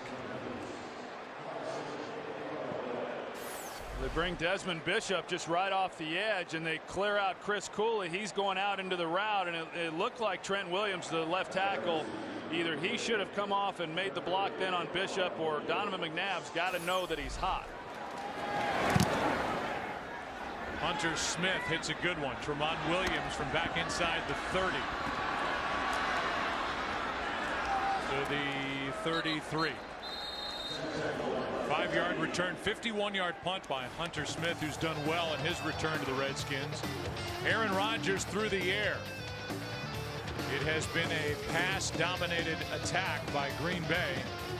And poor Donovan McNabb is getting thrown around like a rag doll here by the Green Bay defense. And a big reason for that has been their inability to run the football. They ran it well last week against the Eagles. They've not run it well in this game, and they have been facing a nickel package, meaning 5 and 6 defensive backs by the Green Bay Packer defense, and yet they still not been able to run the football against that front. Only 2 defensive linemen in the lineup with that.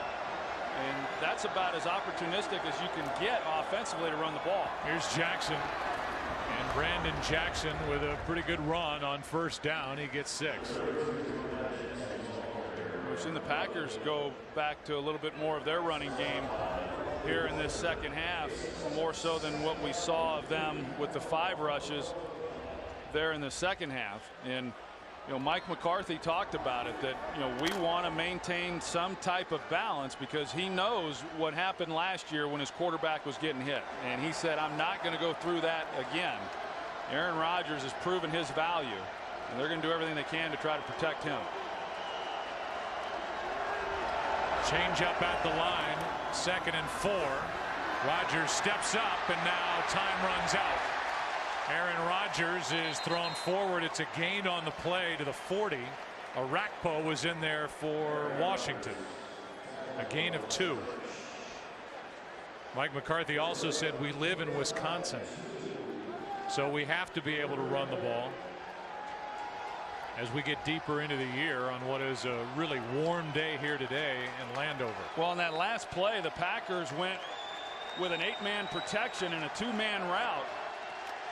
A lot of times people think when the quarterback's under pressure and getting hit that it's because they're not keeping people in to protect. That wasn't the case on the last play. They just, when you only send 2 guys out in a route, couldn't get anyone open.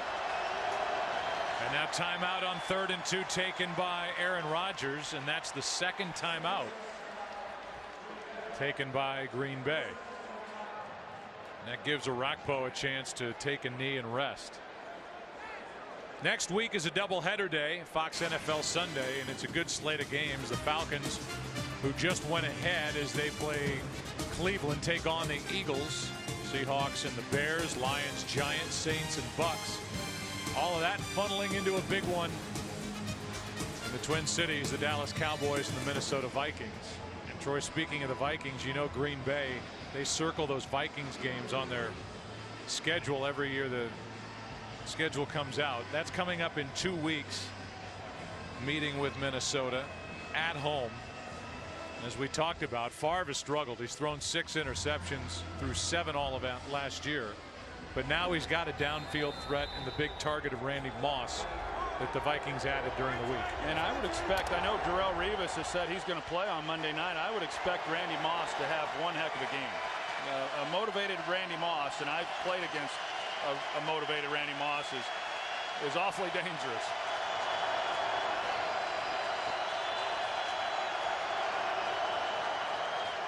Third down and 2, and the pass is caught by Quarles.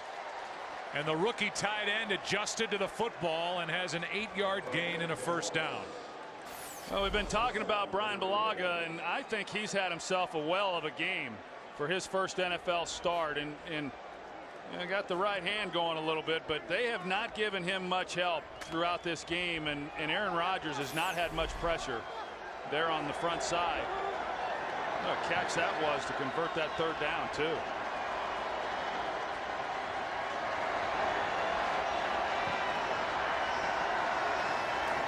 Blitz coming. Green Bay picks it up, and this one is to Jennings, who's spun down by Landry after a gain of 14. Yeah, I know Aaron Rodgers talked to us about, hey, we want to get Greg Jennings more involved in our game plan and getting the ball into his hands. And in the first half, they only targeted him twice. He had 1 reception there in the first half. He's had a couple more come his way here in this second half. But coming into the game, he and Donald Driver and Jermichael Finley had all been targeted the same number of times. And so it wasn't from a lack of effort in trying to get the ball to him as to why his numbers or his production was down compared to the other guys. Hand off to Jackson. Brandon Jackson stays up. And he's brought down after a gain of 9.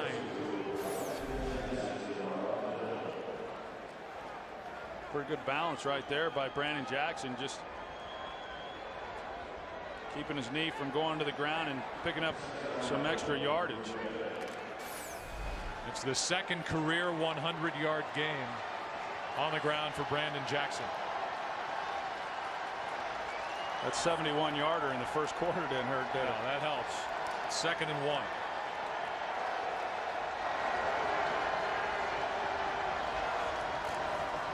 Jackson left side, and a good play by McIntosh. No gain, 3rd and a yard coming up. You know, they've got that bootleg off of that action with Aaron Rodgers, and he came out. There was nobody containing him, and James Jones was the guy down the field on his side, and Aaron was talking with him, and wouldn't be surprised, of course, maybe not here on 3rd down. Wouldn't be surprised if they come back to that, try to get something to James Jones here later.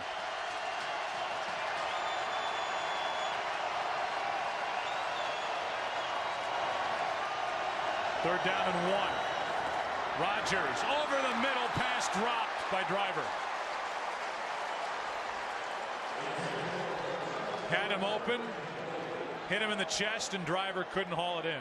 Well, he was wide open. There's nobody that even reroutes him off the line of scrimmage. It's that 2-deep safety look, and so there's the hole. There was no linebacker that Aaron Rodgers had to contend with on the throw, and he put it right on him. You know, that's another one that another guy in Donald Driver that you just don't see very often. They've had a few of them. That is the 4th drop by Driver. Here's a 48-yard try, and this one is no good.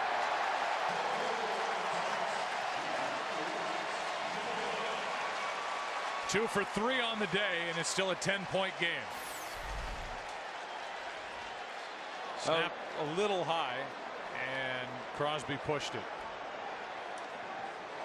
It was a nice drive by Green Bay, and they did some good things, both running the ball as well as mixing in the pass. And you know, Donald Driver knows that, you know, that possession should still be alive had he have been able to catch the ball there that he dropped. And not only do they not have a chance to come away then with a touchdown, but they don't even get the 3 points.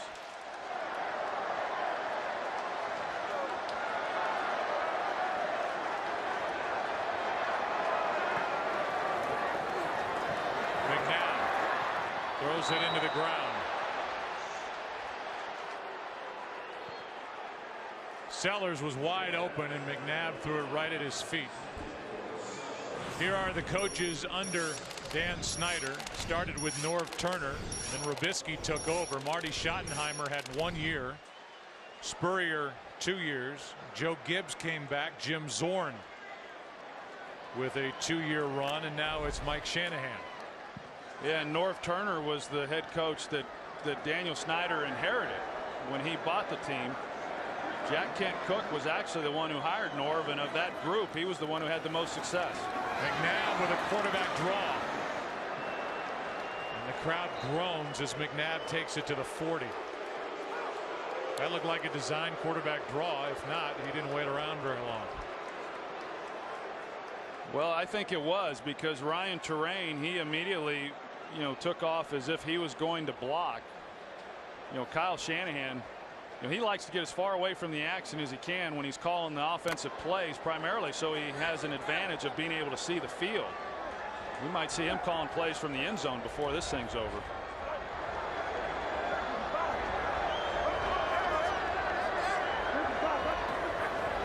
Blitz coming from Green Bay. McNabb finds Moss for a first down into Green Bay territory.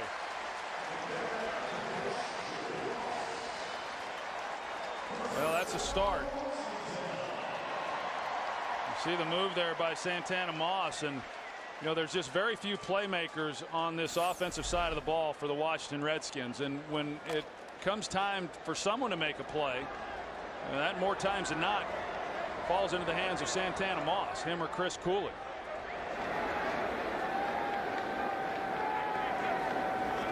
On first down, McNabb ripped to the ground by Mike Neal, the rookie. So the minute the Redskins start to get something going, that's the 4th Green Bay sack of this game and a loss of 9. That's a nice job by Mike Neal. He just keeps playing. You're going to see him right here in the middle. And where he's working there against Artis Hicks, he just stays alive. And Mike Neal got his first action last week in that win against Detroit. And I like this guy. I mean, He shows some real power and some real athleticism for such a big man there in the middle of the field. I thought he played well last week in his debut. Second-round pick out of Purdue, doing this with Clay Matthews on the sideline. This one is high, but caught by Cooley. Brought down by Woodson, and that'll end the third quarter, a gain of 6. And it'll be 3rd and long when we open the fourth quarter. It's a 13-3 Green Bay lead. Fox NFL Sunday will return after this from your local Fox station.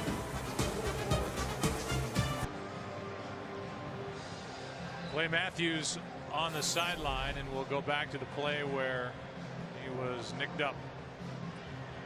And you see Clay comes right around. He knew it immediately. Yeah, Stephon Hire, and he knew immediately that something wasn't quite right, and we've not seen him since. Try to get word on what's wrong with Matthews. Such a huge force in this Green Bay defense. 3-man rush on 3rd down. The pass for Cooley is caught, but he's short of a first down. Good play by Pat Lee, who came up and made the tackle, a gain of 11. But in this spot on the field, you expect the Redskins to go for it, and they will, down by 10. Yeah, Hunter Smith, he started to run out onto the field immediately, and I was thinking the same thing, Joe, that based on where they're at, they're what, the 42-yard line, that you're not going to attempt a field goal clearly, and you don't gain much if you punt it and it goes into the end zone. Then I thought this would be a good time then to go for it on 4th, and that's what they're doing.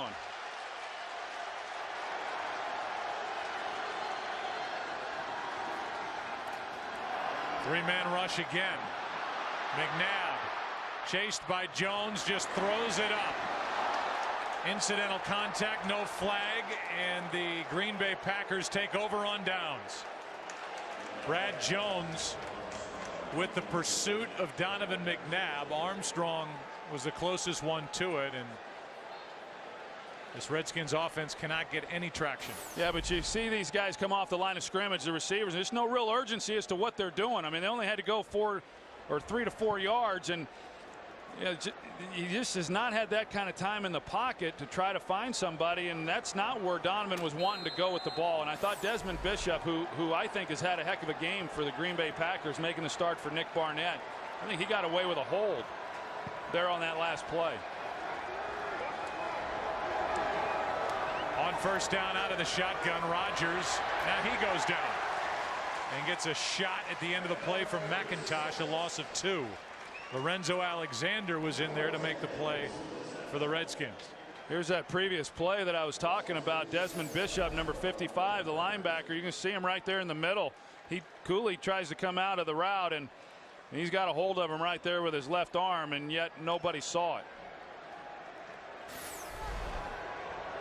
You know, you talk about this Redskins defense. For them to hold the Green Bay Packers at this point in the game to 13 points, I mean, that's a good job by Jim Haslett in this group. They have given up 334 total yards.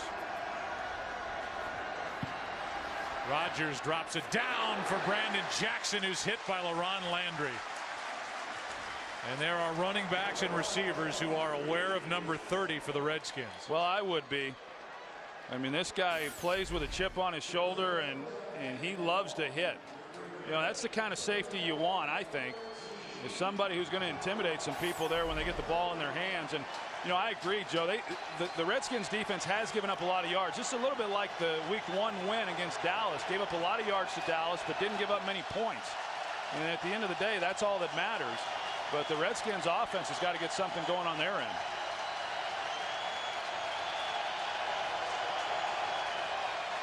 On third down, Rodgers over the middle. Pass is caught, but way short of a first down.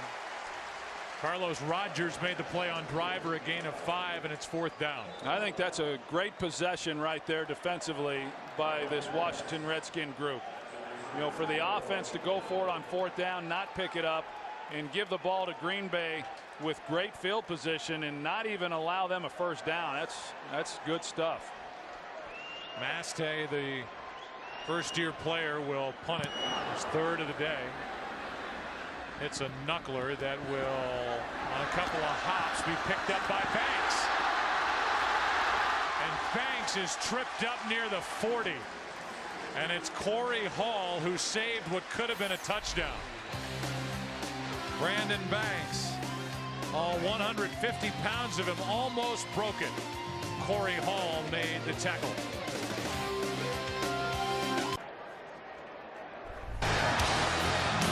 Been a day of missed opportunities and frustration for the Washington Redskins, coming off a win on the road in the division at Philadelphia, 2-2. Green Bay cannot put them away. It's still a 10-point game with 12 to play. McNabb to the sideline, has Galloway. Taps down his feet, picks up 12 down to the field, and Pam Oliver. Well, Joe, the Packers sack leader Clay Matthews remains on the sideline. He's got a bit of a cramp in his hamstring, and he's being held out as a preventative measure. Back to you. So they just continue to fall defensively for Green Bay. They're without Sam Shields, Nick Barnett, Brandon Chiller, Morgan Burnett, Ryan Pickett, and now their big playmaker Clay Matthews. First down, Redskins.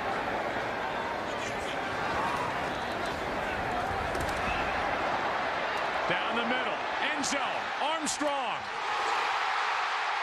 Touchdown, Washington.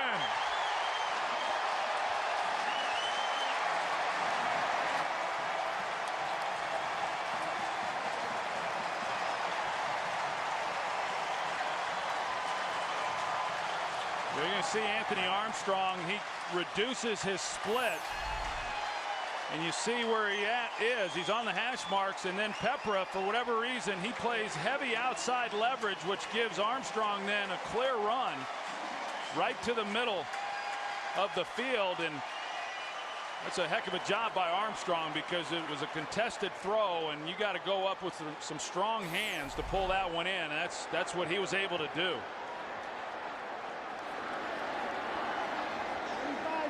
48 yards for the first receiving touchdown in the NFL career of Armstrong.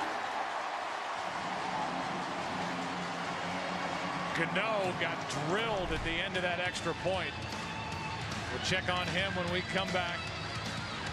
Armstrong with the reception, McNabb with the throw, and just like that, the Redskins are back in it.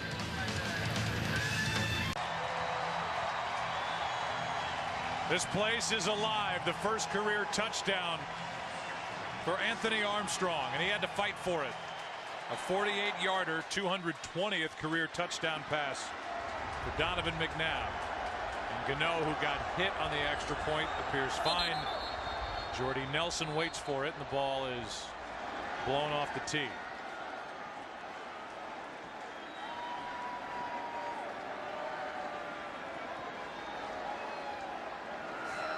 Now they're working on the back of the left leg of Donovan McNabb.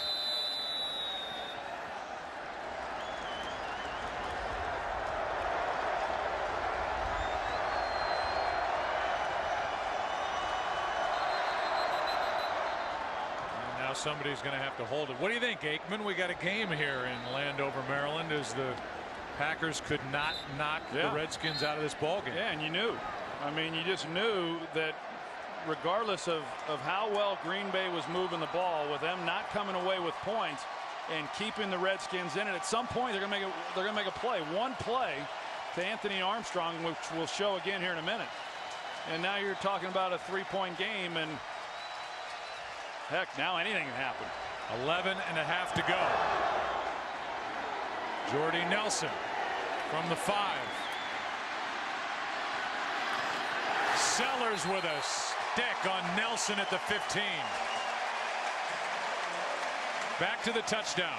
Yeah, back to the touchdown. You're going to see Charlie Pepra here. What he's going to see is Anthony Armstrong, and he expects him to go outside. Armstrong goes to the post, but because of his reduced split, Pepra then thinks, okay, he's running the outside route. Armstrong gives the head nod to the corner, and that's what then created the separation that he was afforded on the throw. And it's a well-designed play right there by Kyle Shanahan, the offensive coordinator. Reduce the split. Defensive back anticipates outside breaking route. Go to the post. Touchdown.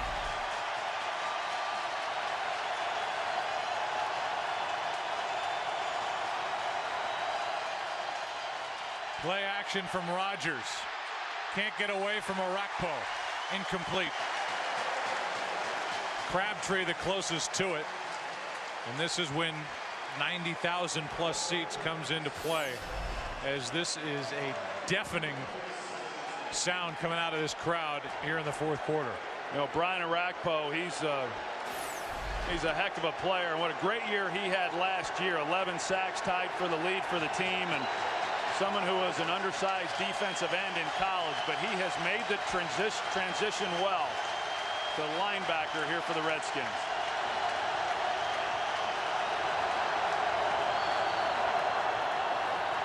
Rodgers over the middle has Jordy Nelson. Big play from Green Bay. Nelson out to the 42, a 25-yard completion. Aaron Rodgers got back, got that ball out of his hands, and if he hadn't of, Brian Arakpo was right there in his lap again.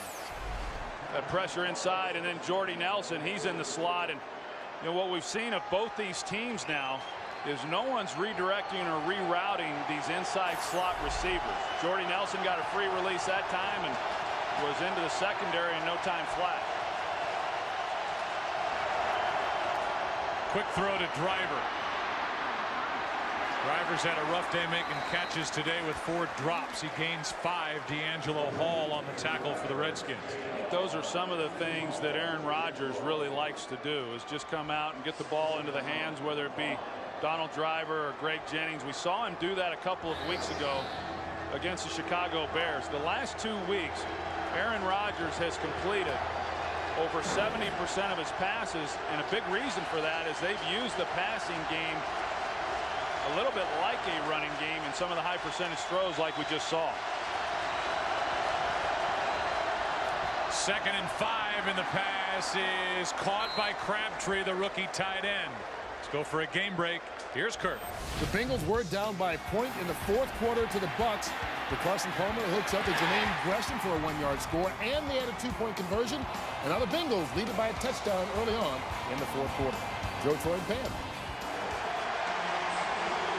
Tough league to figure right now, no matter where you look. Boy, you're not kidding. 3rd down and 2 for the Packers.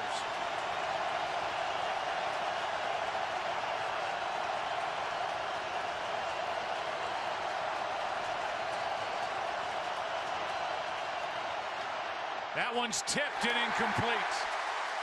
Corliss, the intended receiver.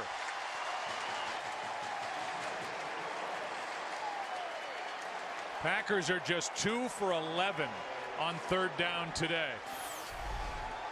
Bonnie Holiday, the veteran, inactive last week, a healthy scratch, an ex-Packer. He's the one who gets his hand on it, and sometimes those are good things because London Fletcher had pretty good coverage there on Corliss. I'm not so sure that that's not intercepted if Bonnie doesn't get a hand on it. Mastay hits it end over end.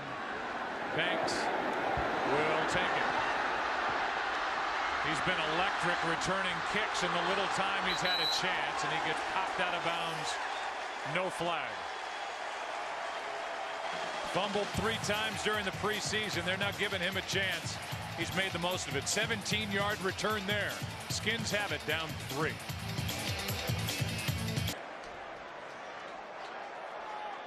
Nine to go. Donovan McNabb won't have to deal with Clay Matthews, it doesn't appear, for the rest of the game. Sat out that last series. He's on the sideline again, and so they continue to fall for the Green Bay Packers, trying to patch together a defense. Over the middle, Armstrong. It's his coming out party the last 2 possessions. A 23-yard catch from McNabb. Well, and what did Mike Shanahan tell us last week? That when he got the job and put on the film, the guy who's jumped off the film on for him was Anthony Armstrong. And he's done nothing to disappoint in the short time that Mike Shanahan has been the head coach. And now, as we talked about a little bit earlier, he's getting more and more opportunities. You know, a guy who played in the Inside Football League. I think he was in Odessa playing Intense Football League, I guess the name of it is. I've never heard of it, but that's where he was. And for terrain too high.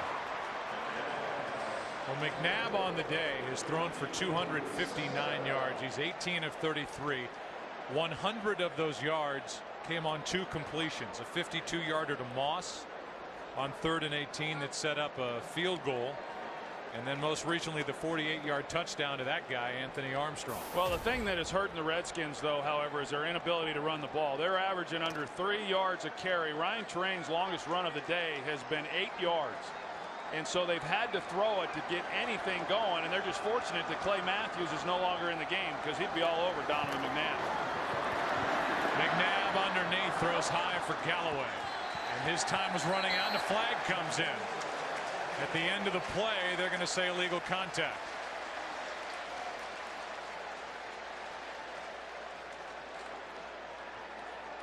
Prior to the pass, illegal contact, defense, number 21, 5-yard penalty, automatic, first down. You know, they get Woodson here. Remember a couple of possessions ago when Mike Shanahan was upset, looked like Woodson interfered with Santana Moss. And that right there was enough for illegal contact, as the officials are now watching number 21. Well, and that's his style of play. I mean, hey, he's a great cover man. He forces fumbles. He's tied for the lead in tackles for this Green Bay defense, and they can call him oftentimes if they choose to. Here's a bad throw from McNabb to Galloway. And those are, that's what makes it difficult, is when on early downs, here you are on first down, and I guess Kyle Shanahan has just resigned himself to the fact that, we're just not going to be able to run the ball today.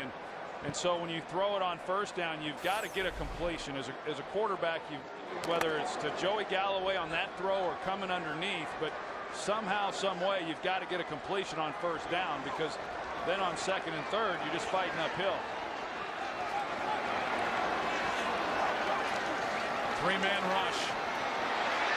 Still gets home. McNabb's bothered and throws out of the reach of Terrain. And we showed Donovan McNabb a little bit earlier, nursing, his legs, and I don't know how healthy he is, because when he has gotten out of the pocket, even on that play right there, there's some places for him to run. And not that he's been a big runner here in recent years, but I think he's less inclined, certainly today, to run the ball than I've seen from him before. Remember that 18-yard run he had in the fourth quarter late at Philly last week, where he tweaked his quad. It's 3rd and 10. Again, a three-man rush. Pass is tipped and caught by Armstrong. He's been everywhere. Tipped by Keelan Williams and into the arms of Armstrong, who's doing everything. Well, I don't think Kyle Shanahan drew that one up, but I think these are some of the plays that Anthony Armstrong ran there in that intense football league. He's used to this kind of stuff. Redskins hurry it up, maybe in case there was going to be a challenge of that catch. We didn't get a chance to look at it again as Keelan Williams carries it for 1. Armstrong comes out. They'll work on his leg again. Here's the catch off the hands of Williams and into the arms of Armstrong. Yeah, I thought at the time it looked like a good catch to me. I thought he had his arms underneath it, and I don't think there would have been any kind of overturning of that play. And I mean, Anthony Armstrong, he's been the only playmaker they have right now. Out of West Texas A&M. McNabb over the middle, good play, but they'll throw a flag. Desmond Bishop is going to be shocked to learn that he interfered with Cooley.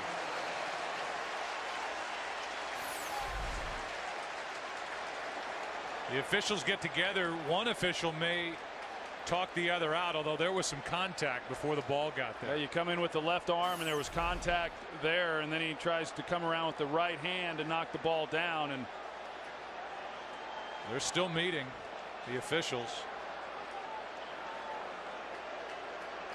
It's two guys who had a look at it, talking about what looks to be now there an is no interference. foul for defensive pass interference on the play.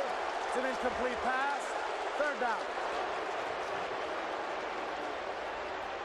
So that's a big call. Instead of an automatic first down, they pick up the flag. And Bishop definitely got his body into the back of Cooley before the ball got there. Yeah, his left arm, there was contact in the back, and his left arm was on him as well.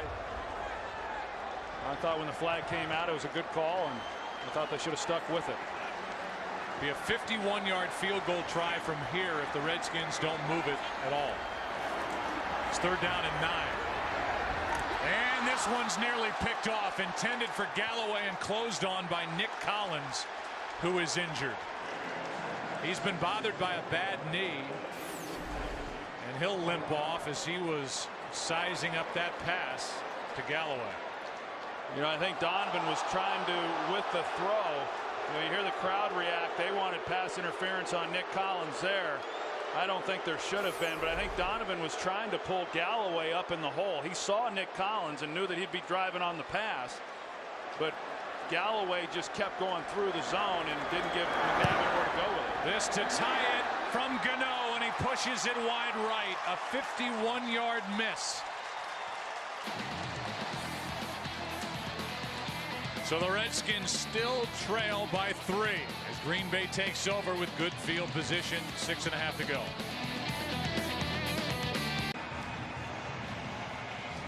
Here is the 51-yard try by Gano. Good snap, good hold, and Gano pushed it wide right. Would have tied it. Instead, 13-10 Packers. And they start at their 41. Last week, a similar situation at home against Detroit where they were able to run out the clock basically by using their ground game. Can they do it today? Jackson carries it for 6.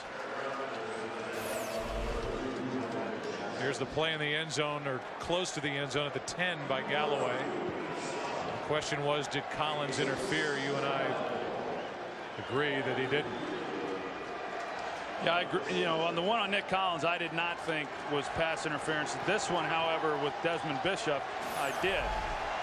And Mike Shanahan pointed out to the official that that's now 2 that they've missed because of the one earlier in the game on Charles Woodson that they failed to call. 2nd down and 4. Toss to John Kuhn. Rodgers makes the play. And there's a penalty flag on the field. And it's a hold against Green Bay.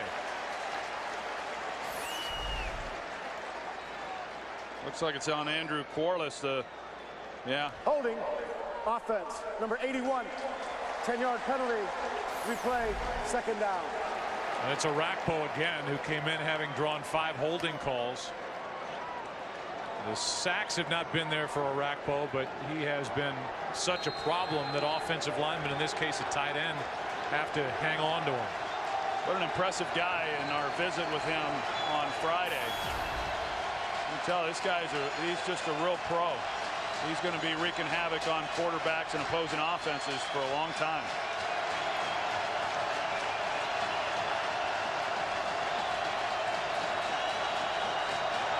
Brings up 2nd and 14, and a sack for the Redskins defense.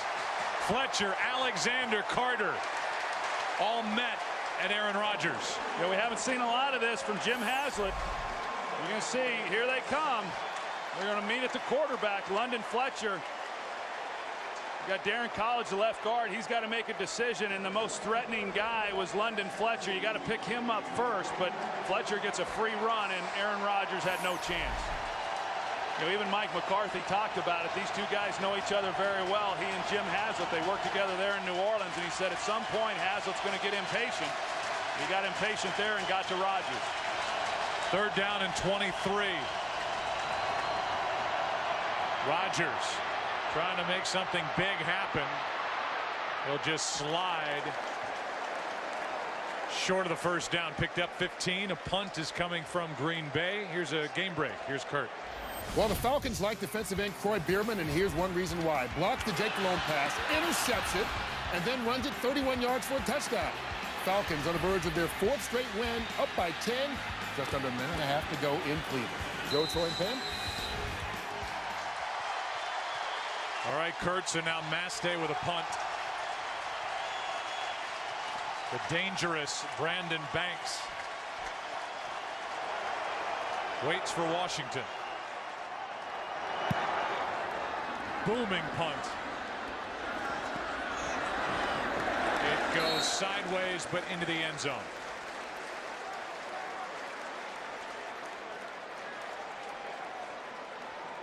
So the Redskins down by 3 will start at their 20 with 3:58 left. 2 timeouts. Go to NFL.com's Game Center for Week 5 live game stats, fan discussions, in-game video highlights, and more at NFL.com/scores. Well, here you go. This is the danger of letting an NFL team hang around. That's what Green Bay has done.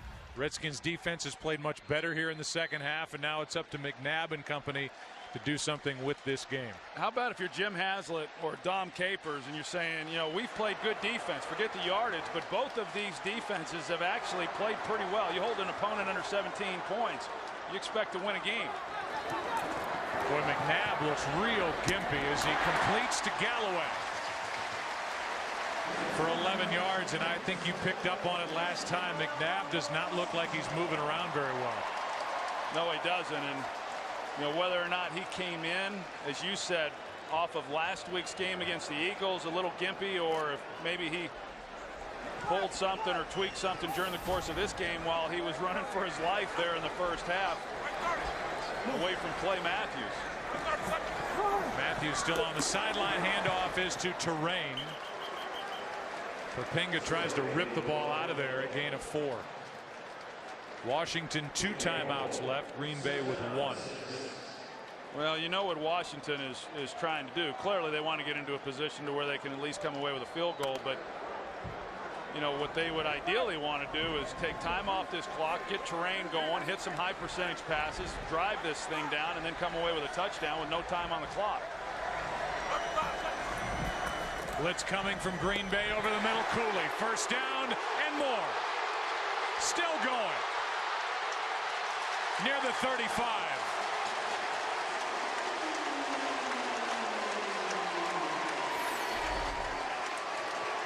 You see Donovan McNabb, as you said, I mean, just not moving real well, but he gets the ball out of his hand. He gets it into the hands of Chris Cooley right away, and then just poor tackling. Brady Papinga had an opportunity for him and a couple of others, and Clinton Portis is liking what he's seeing. A 30-yard completion to Cooley. To the 35 of Green Bay.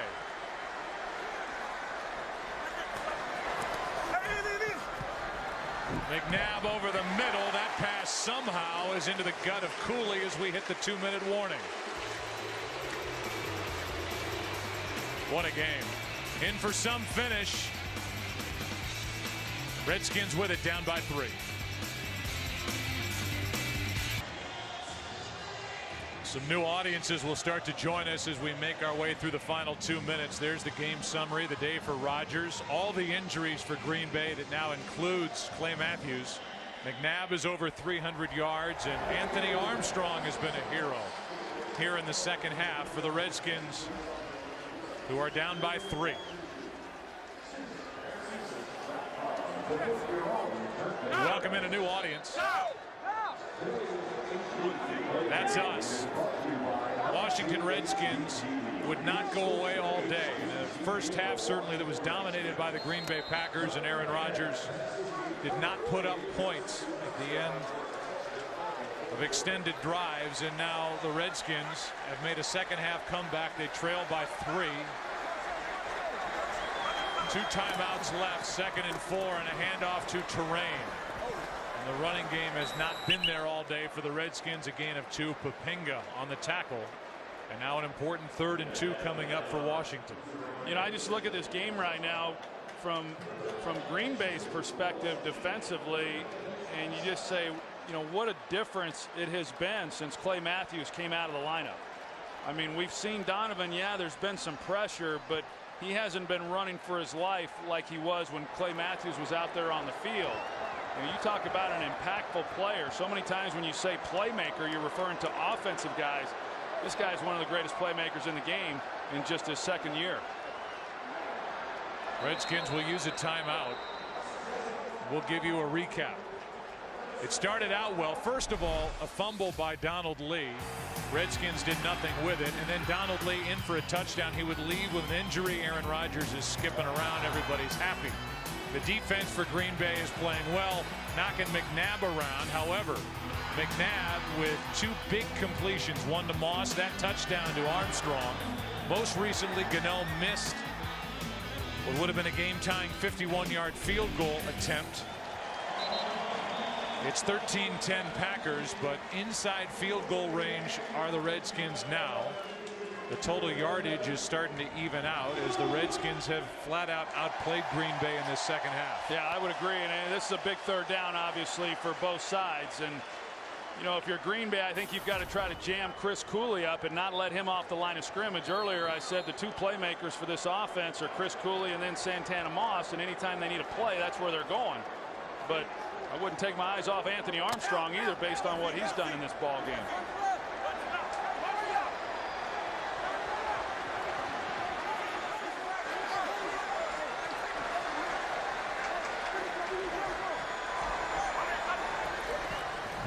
Third down and 2 out of the shotgun, and the pass broken up.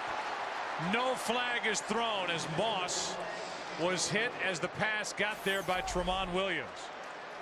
Yeah, I actually thought this was a pretty well thrown ball. You want to throw it down low, and Santana Moss had a chance to come down with this. Was there contact made before the ball arrived? Yeah, it looked like there might have been, but I think that's a ball still that Santana Moss could have caught. And for Donovan, that was well thrown, keeping it down low to where a guy can protect himself and make what should have been an easy catch. 45-yard try to tie it. Gano with a stutter step start and gets it inside the right upright. Almost a false start by Gano. I don't think Gano's taking a breath yet. He would have been a little reluctant to go over there and have to face Mike Shanahan had he have missed his second one. As it is, it's a tie game. Gano is 2 out of 3 on the day. The interesting part was Gano started forward earlier than he wanted to, had to stop himself and then restart.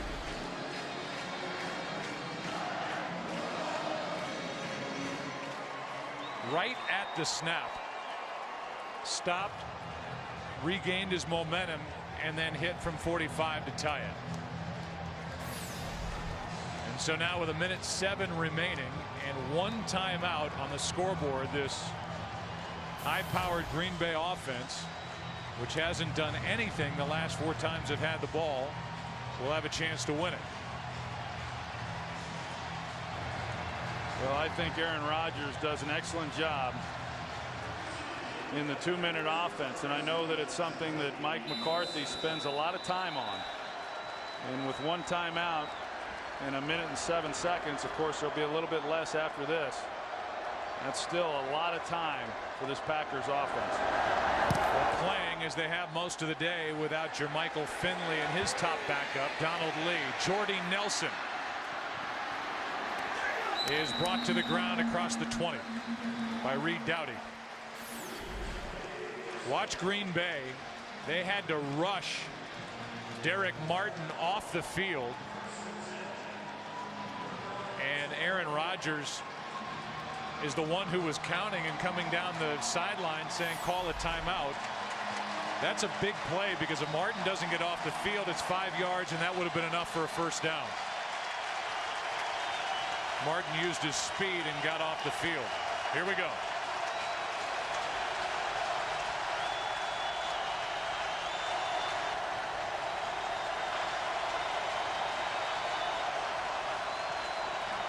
Rodgers completes. He's had a lot of balls dropped on him today. Corliss, the rookie, good for 9. 1 timeout left for each side. Greg Jennings hadn't gotten the call yet.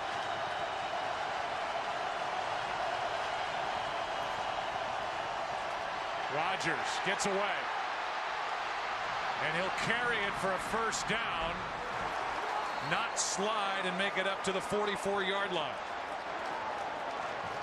Trying to save that timeout for the field goal unit, and they just can't get to the line without burning too much time, so they'll take it. Yeah, they still lost. You know, you want to try to keep that timeout for the field goal unit, as you said, and if you're going to burn it, you would have liked to have burned it as soon as Aaron Rodgers goes to the ground. He had a chance for Donald Driver up the right sideline, you know, but I think because he was running out of the pocket at the speed in which he was, he just didn't feel that he could get enough on the throw if he tried to get it down the field to Driver. Mason Crosby hit a franchise record 56-yarder. Week 1 at Philadelphia. The Green Bay Packers would have to take it to that spot, just inside the 40. So you're looking at about 17 yards is all they need, and you know, that's not much.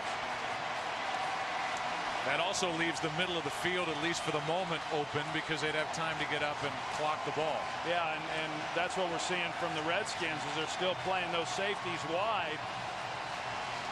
But because of the amount of time on the clock, the Packers can work anywhere on the field that they want to and still have time to kill the clock and get a field goal unit onto the field.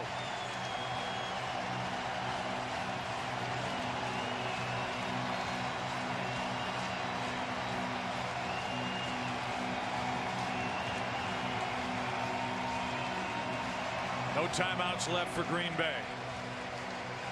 First down at their own 44.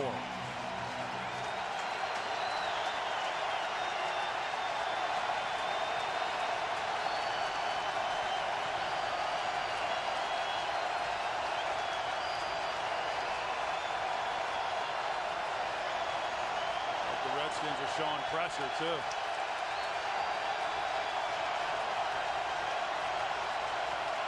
Here they come. Rodgers rolls right and hits Corliss. And just like that, the Packers are inside field goal range.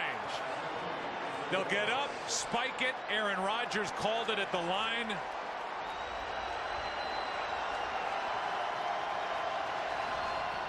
And Rodgers will clock it with 7 seconds remaining. Well, you're going to see D'Angelo Hall was in coverage on Corliss, and he plays soft. He's going to come from the right side of your screen. But D'Angelo Hall was playing with a lot of cushion, and so it was really pretty easy for Aaron Rodgers. Corliss didn't have to do much other than just run the slant route, and it was uncontested by D'Angelo Hall, and then it was up to Aaron Rodgers to put it on him. Remember, Washington has a timeout left, and Mike Shanahan is the master at calling a timeout just before the snap. 53-yard try to win it. Crosby. That's the upright.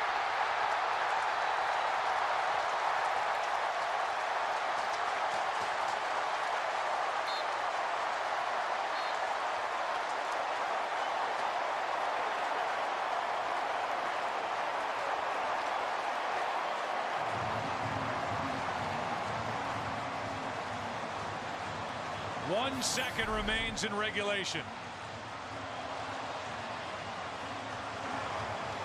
This thing was just drilled by Crosby.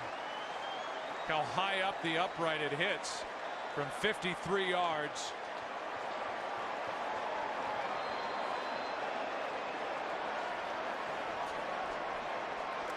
As we welcome in a new audience, Mason Crosby has missed his last 2 field goal tries.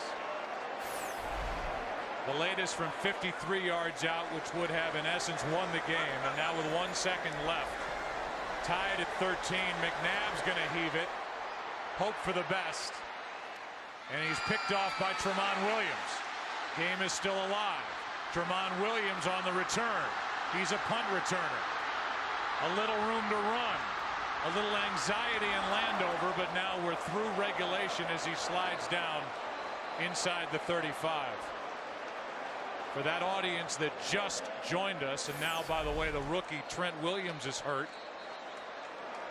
Here's the Crosby miss as he hits the left upright. I mean, it was a good snap, good hold, and really a good kick. I mean, other than the fact it didn't go in, but I think Mason Crosby probably feels pretty good with the effort and the foot that he got into the ball. It had obviously plenty of distance and a game of inches. Well, Trent Williams on that long return by Tramon Williams of 63 yards. He was the 4th overall pick in this past draft. There he is, 71. And he got that left leg pinned underneath his body. So they just got him back. He'd been inactive the last 2 weeks with a knee and a toe injury, and now he's still getting looked at and in a ton of pain. But we are headed to overtime, and so while 71 is on his back, they're going to toss the coin at midfield. Here are the overtime rules. Gentlemen, the rules of overtime are as follows. The first team to score will win. Fourth quarter timing rules are in effect. Each team will have 2 team timeouts, and all replay reviews will be initiated from the booth upstairs. Again, the coin team logo is a head, breast cancer aware logo is a tail, visiting captain. The call is heads. It is a head. Which way would you like to kick? Stay where you are. Green Bay's won the toss, elected to receive. So there you go. Corey Hall's had a good day on special teams, and he picked heads. Green Bay wins the toss. They receive. Aaron Rodgers right back to work in overtime when we come back.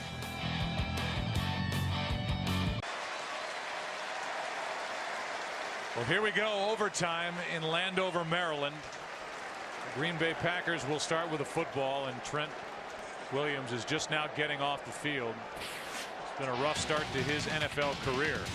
It's been a rough day for these 2 quarterbacks. 2 defenses have come ready to hit. Whether it's been the Washington defense, the Green Bay defense, here are the missed opportunities. And Gano was able, after missing from 51 yards, to hit from 45 just inside the right upright to tie this game at 13. Then on the other end, it was Mason Crosby hitting the left upright from 53, and here we are. Pat Lee. Been a carousel of players back there for Green Bay. Pat Lee gets another chance.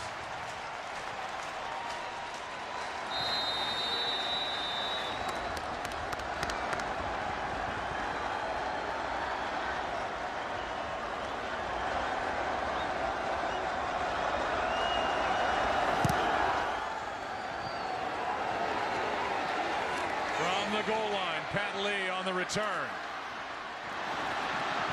Out near the 25.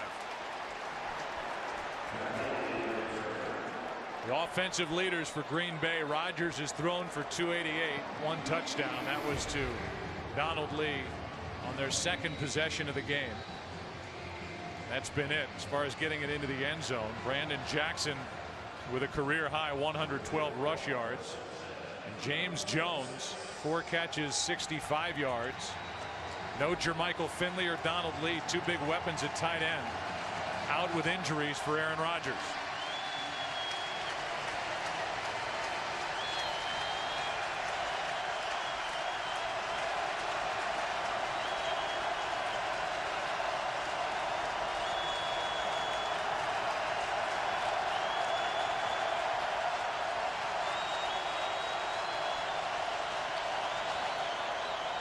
Handoff is to Jackson.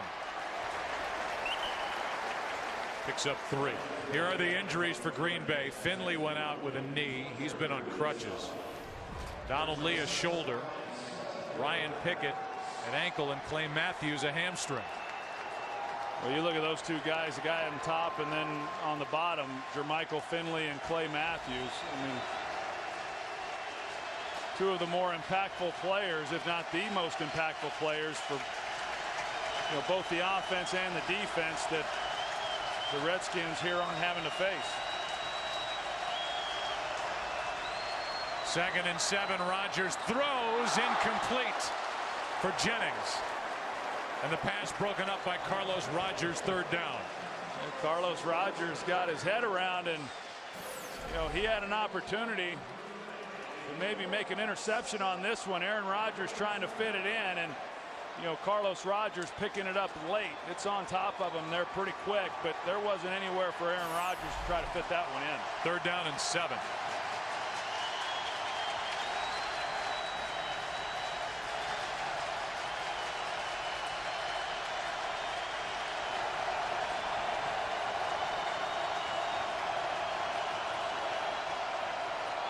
The rookie Balaga moved early.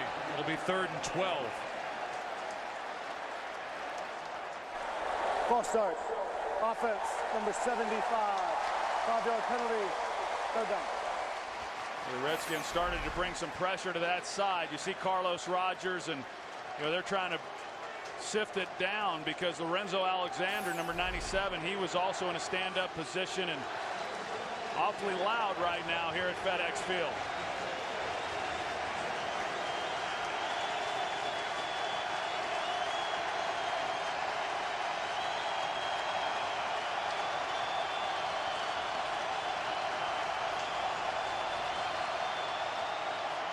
Rodgers goes down. Orakpo.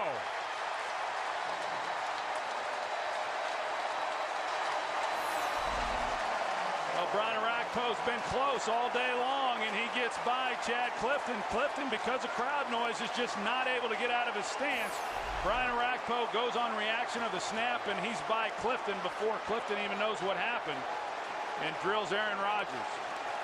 Washington should be left with great field position. Brandon Banks waits for the punt from Mastek. Line drive punt. And a penalty flag comes in, so that'll back up Washington if it's against the Redskins. Brett Swain was downfield. There may have been a penalty committed on a block on Swain. A 7-yard return, 44-yard punt. This will march Washington backward. During the return, illegal block in the back. Return team number 87. 10-yard penalty from the spot of the foul. 1st down, Washington. You're going to see Roydell Williams, 87 there. Just not a very smart penalty to have. I mean, he was not going to be a factor on that play, and so you take what should have been awfully good field position for the Redskins, and then you get backed up. Backed up all the way to the 26. Instead of their own 47. What a difference. 20 yards. McNabb over the middle. Santana Moss.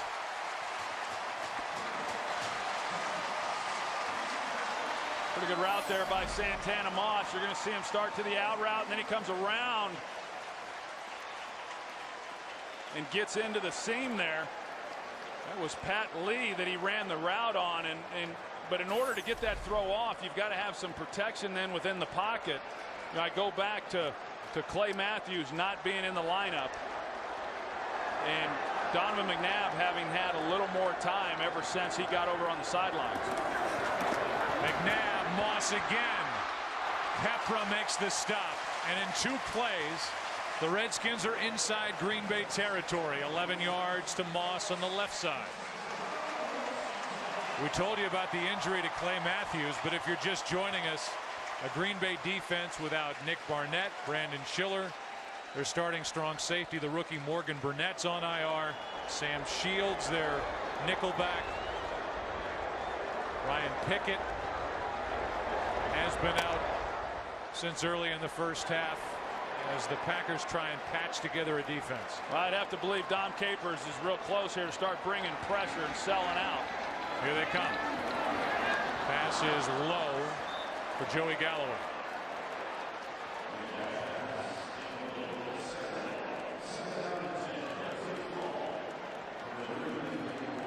This is a Green Bay team that won at home by 2 points over the Lions last week. They were frustrated. By their own admission, said their locker room felt like they had just lost the game because they expect more of themselves. They were an early season, preseason Super Bowl favorite in the NFC. Lackluster last week. Trying to somehow come away with a win here today. That's in the air, and it falls incomplete. It's 3rd down and 10, and now the Green Bay Packers, Troy, are indeed coming after McNabb. Well, you have to, because here you are in sudden death overtime, and with the Redskins moving the ball and creeping into field goal range, you can't afford then to sit back. You got to sell out. You got to bring pressure. You got to see if you can create a negative play.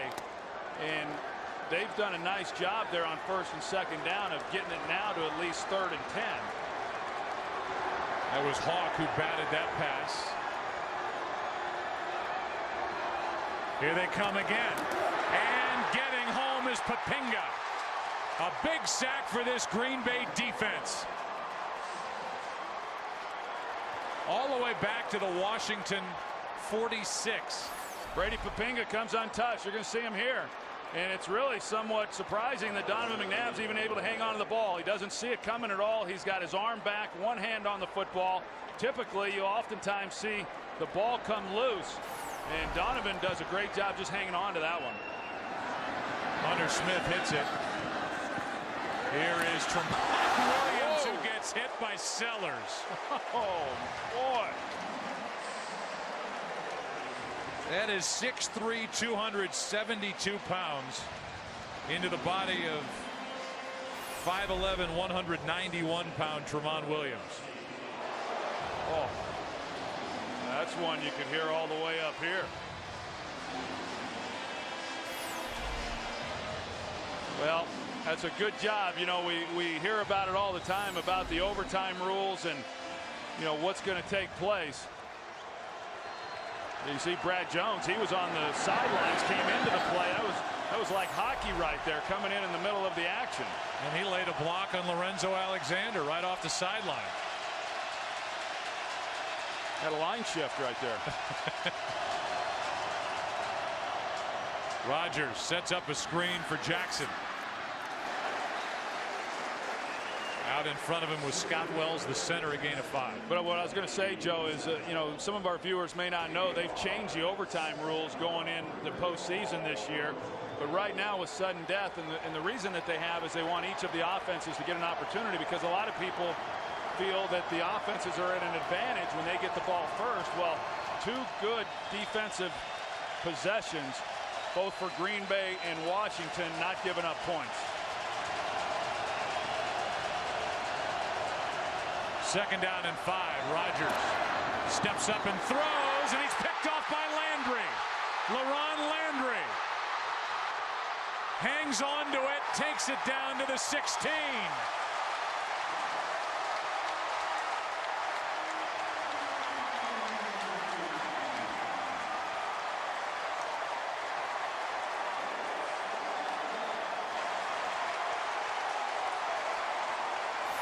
Now it's a ball that gets away from Aaron Rodgers. He throws it behind Greg Jennings, and that LaRon Landry makes a heck of a play on it. But the reason for it is you're going to see a linebacker here scrape right there that's able to get right into the face. It's Jeremy Jarman that got in the face of Aaron Rodgers and didn't give him a clean look and forced the errant throw.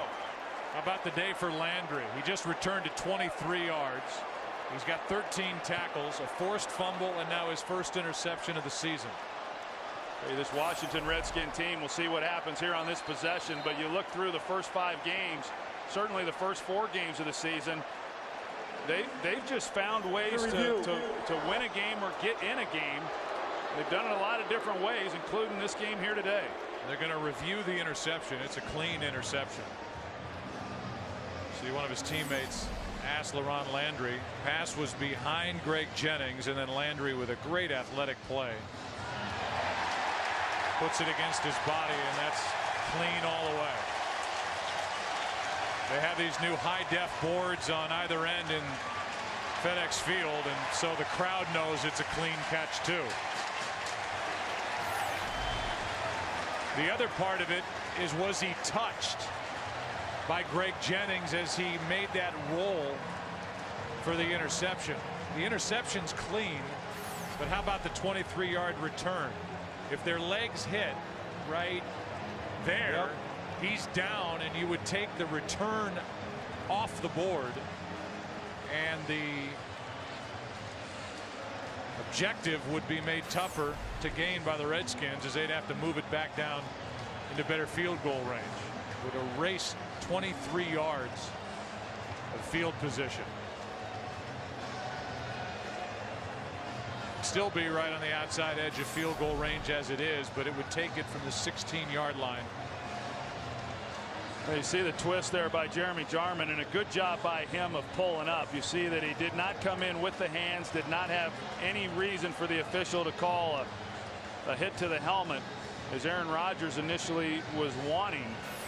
But just a great reaction there by LaRon Landry, picking the ball up in the air and then making a heck of a play on it for the interception. If they say that Landry was down, it would move the ball back around the 39-yard line.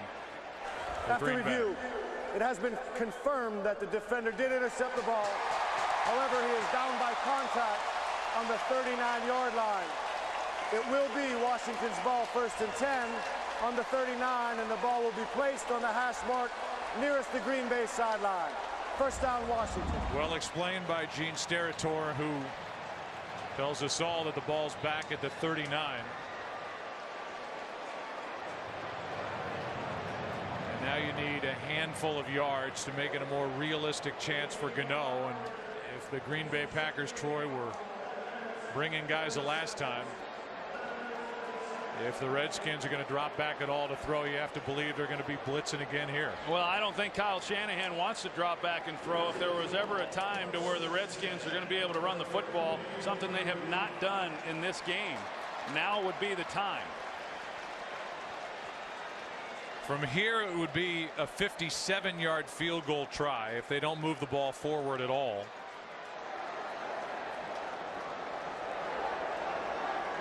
The long for Gano, 49 yards in week 1. He missed and hit just grazed the outside part of the right upright from 51 here in the 4th quarter. So the Redskins need yards. Well, I would think if they're not able to run the ball, I think they're going to try to run it, although they've got Keelan Williams, in the backfield. But I would expect to see them get McNabb out on the edge.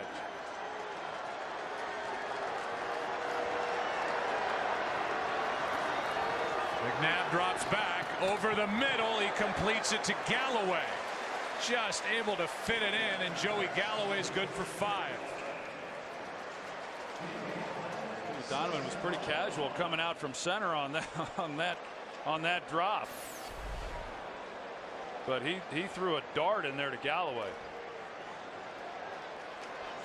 Kept it away from Charles Woodson, always around the football at 2nd and 5. Blitz coming. Pass is juggled and caught by Cooley. A yard shy of a 1st down. He got 4.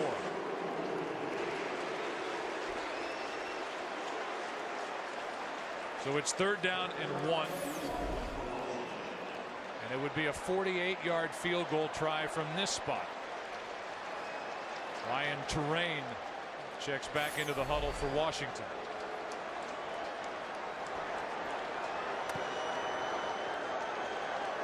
Important 4 yards on that juggled catch by Cooley. Play action from McNabb, throws, and it's incomplete, but Sellers was knocked down by Papinga.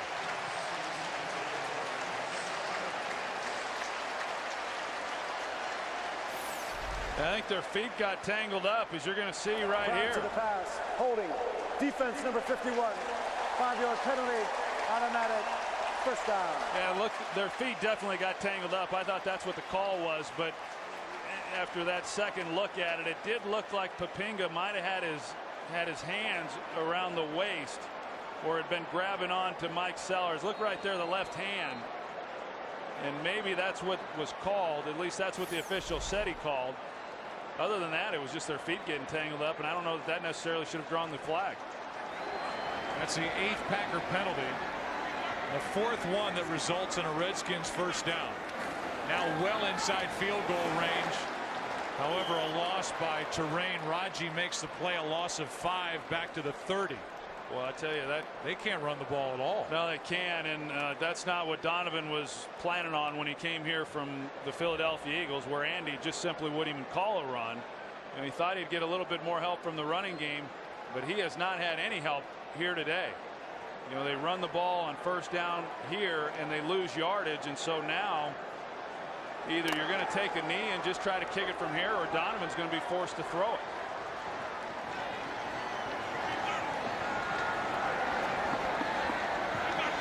On 2nd and 15. Pass is incomplete, and here's another flag. Charles Woodson interfering with Armstrong, who gets up limping away. Pass interference, defense, number 21, spotted a foul, automatic, first down. Remember the injury to Trent Williams. This is an offensive line. And now Woodson is yelling at the official, does not get another flag. Williams is out. Stephon Hires playing left tackle. Jamal Brown is out. Artis Hicks has slid out to right tackle, and Will Montgomery's playing at right guard. One of the reasons why their run game might be shut down here in the overtime period. First down, Washington, and McNabb, getting more than I'm sure he expected, plowing forward, gets 6. Yeah, now Mike Shanahan's trying to make a decision as to, okay, do we just kick it from here, or do we try that quarterback sneak again, or you know, what exactly do we want to do? And it looks like they're going to run another play, whether that's to try to move it to the middle of the field. You know, these pro hash marks are so close anyway, or are they going to try to get it a little bit closer? Be a 35-yard try from here. And McNabb awfully close to the 15. Yeah, and that's what they did. They picked up a little more yardage, but McNabb trying to center the ball in between the hashes and make this as easy as he can on Graham Gano. I think you got to give Donovan McNabb some credit for the job that he has done today. And the Redskins, after being dominated in the first half, are a 33-yard field goal away from winning this game over Green Bay. The Packers would call a timeout.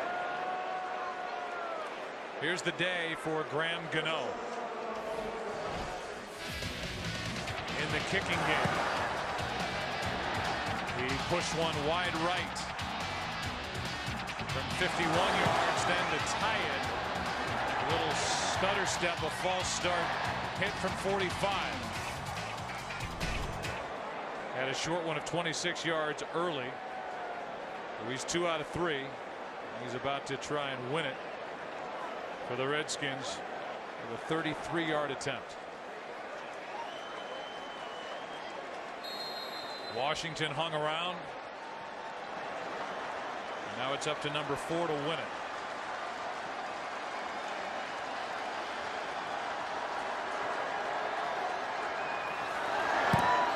Gano wins it.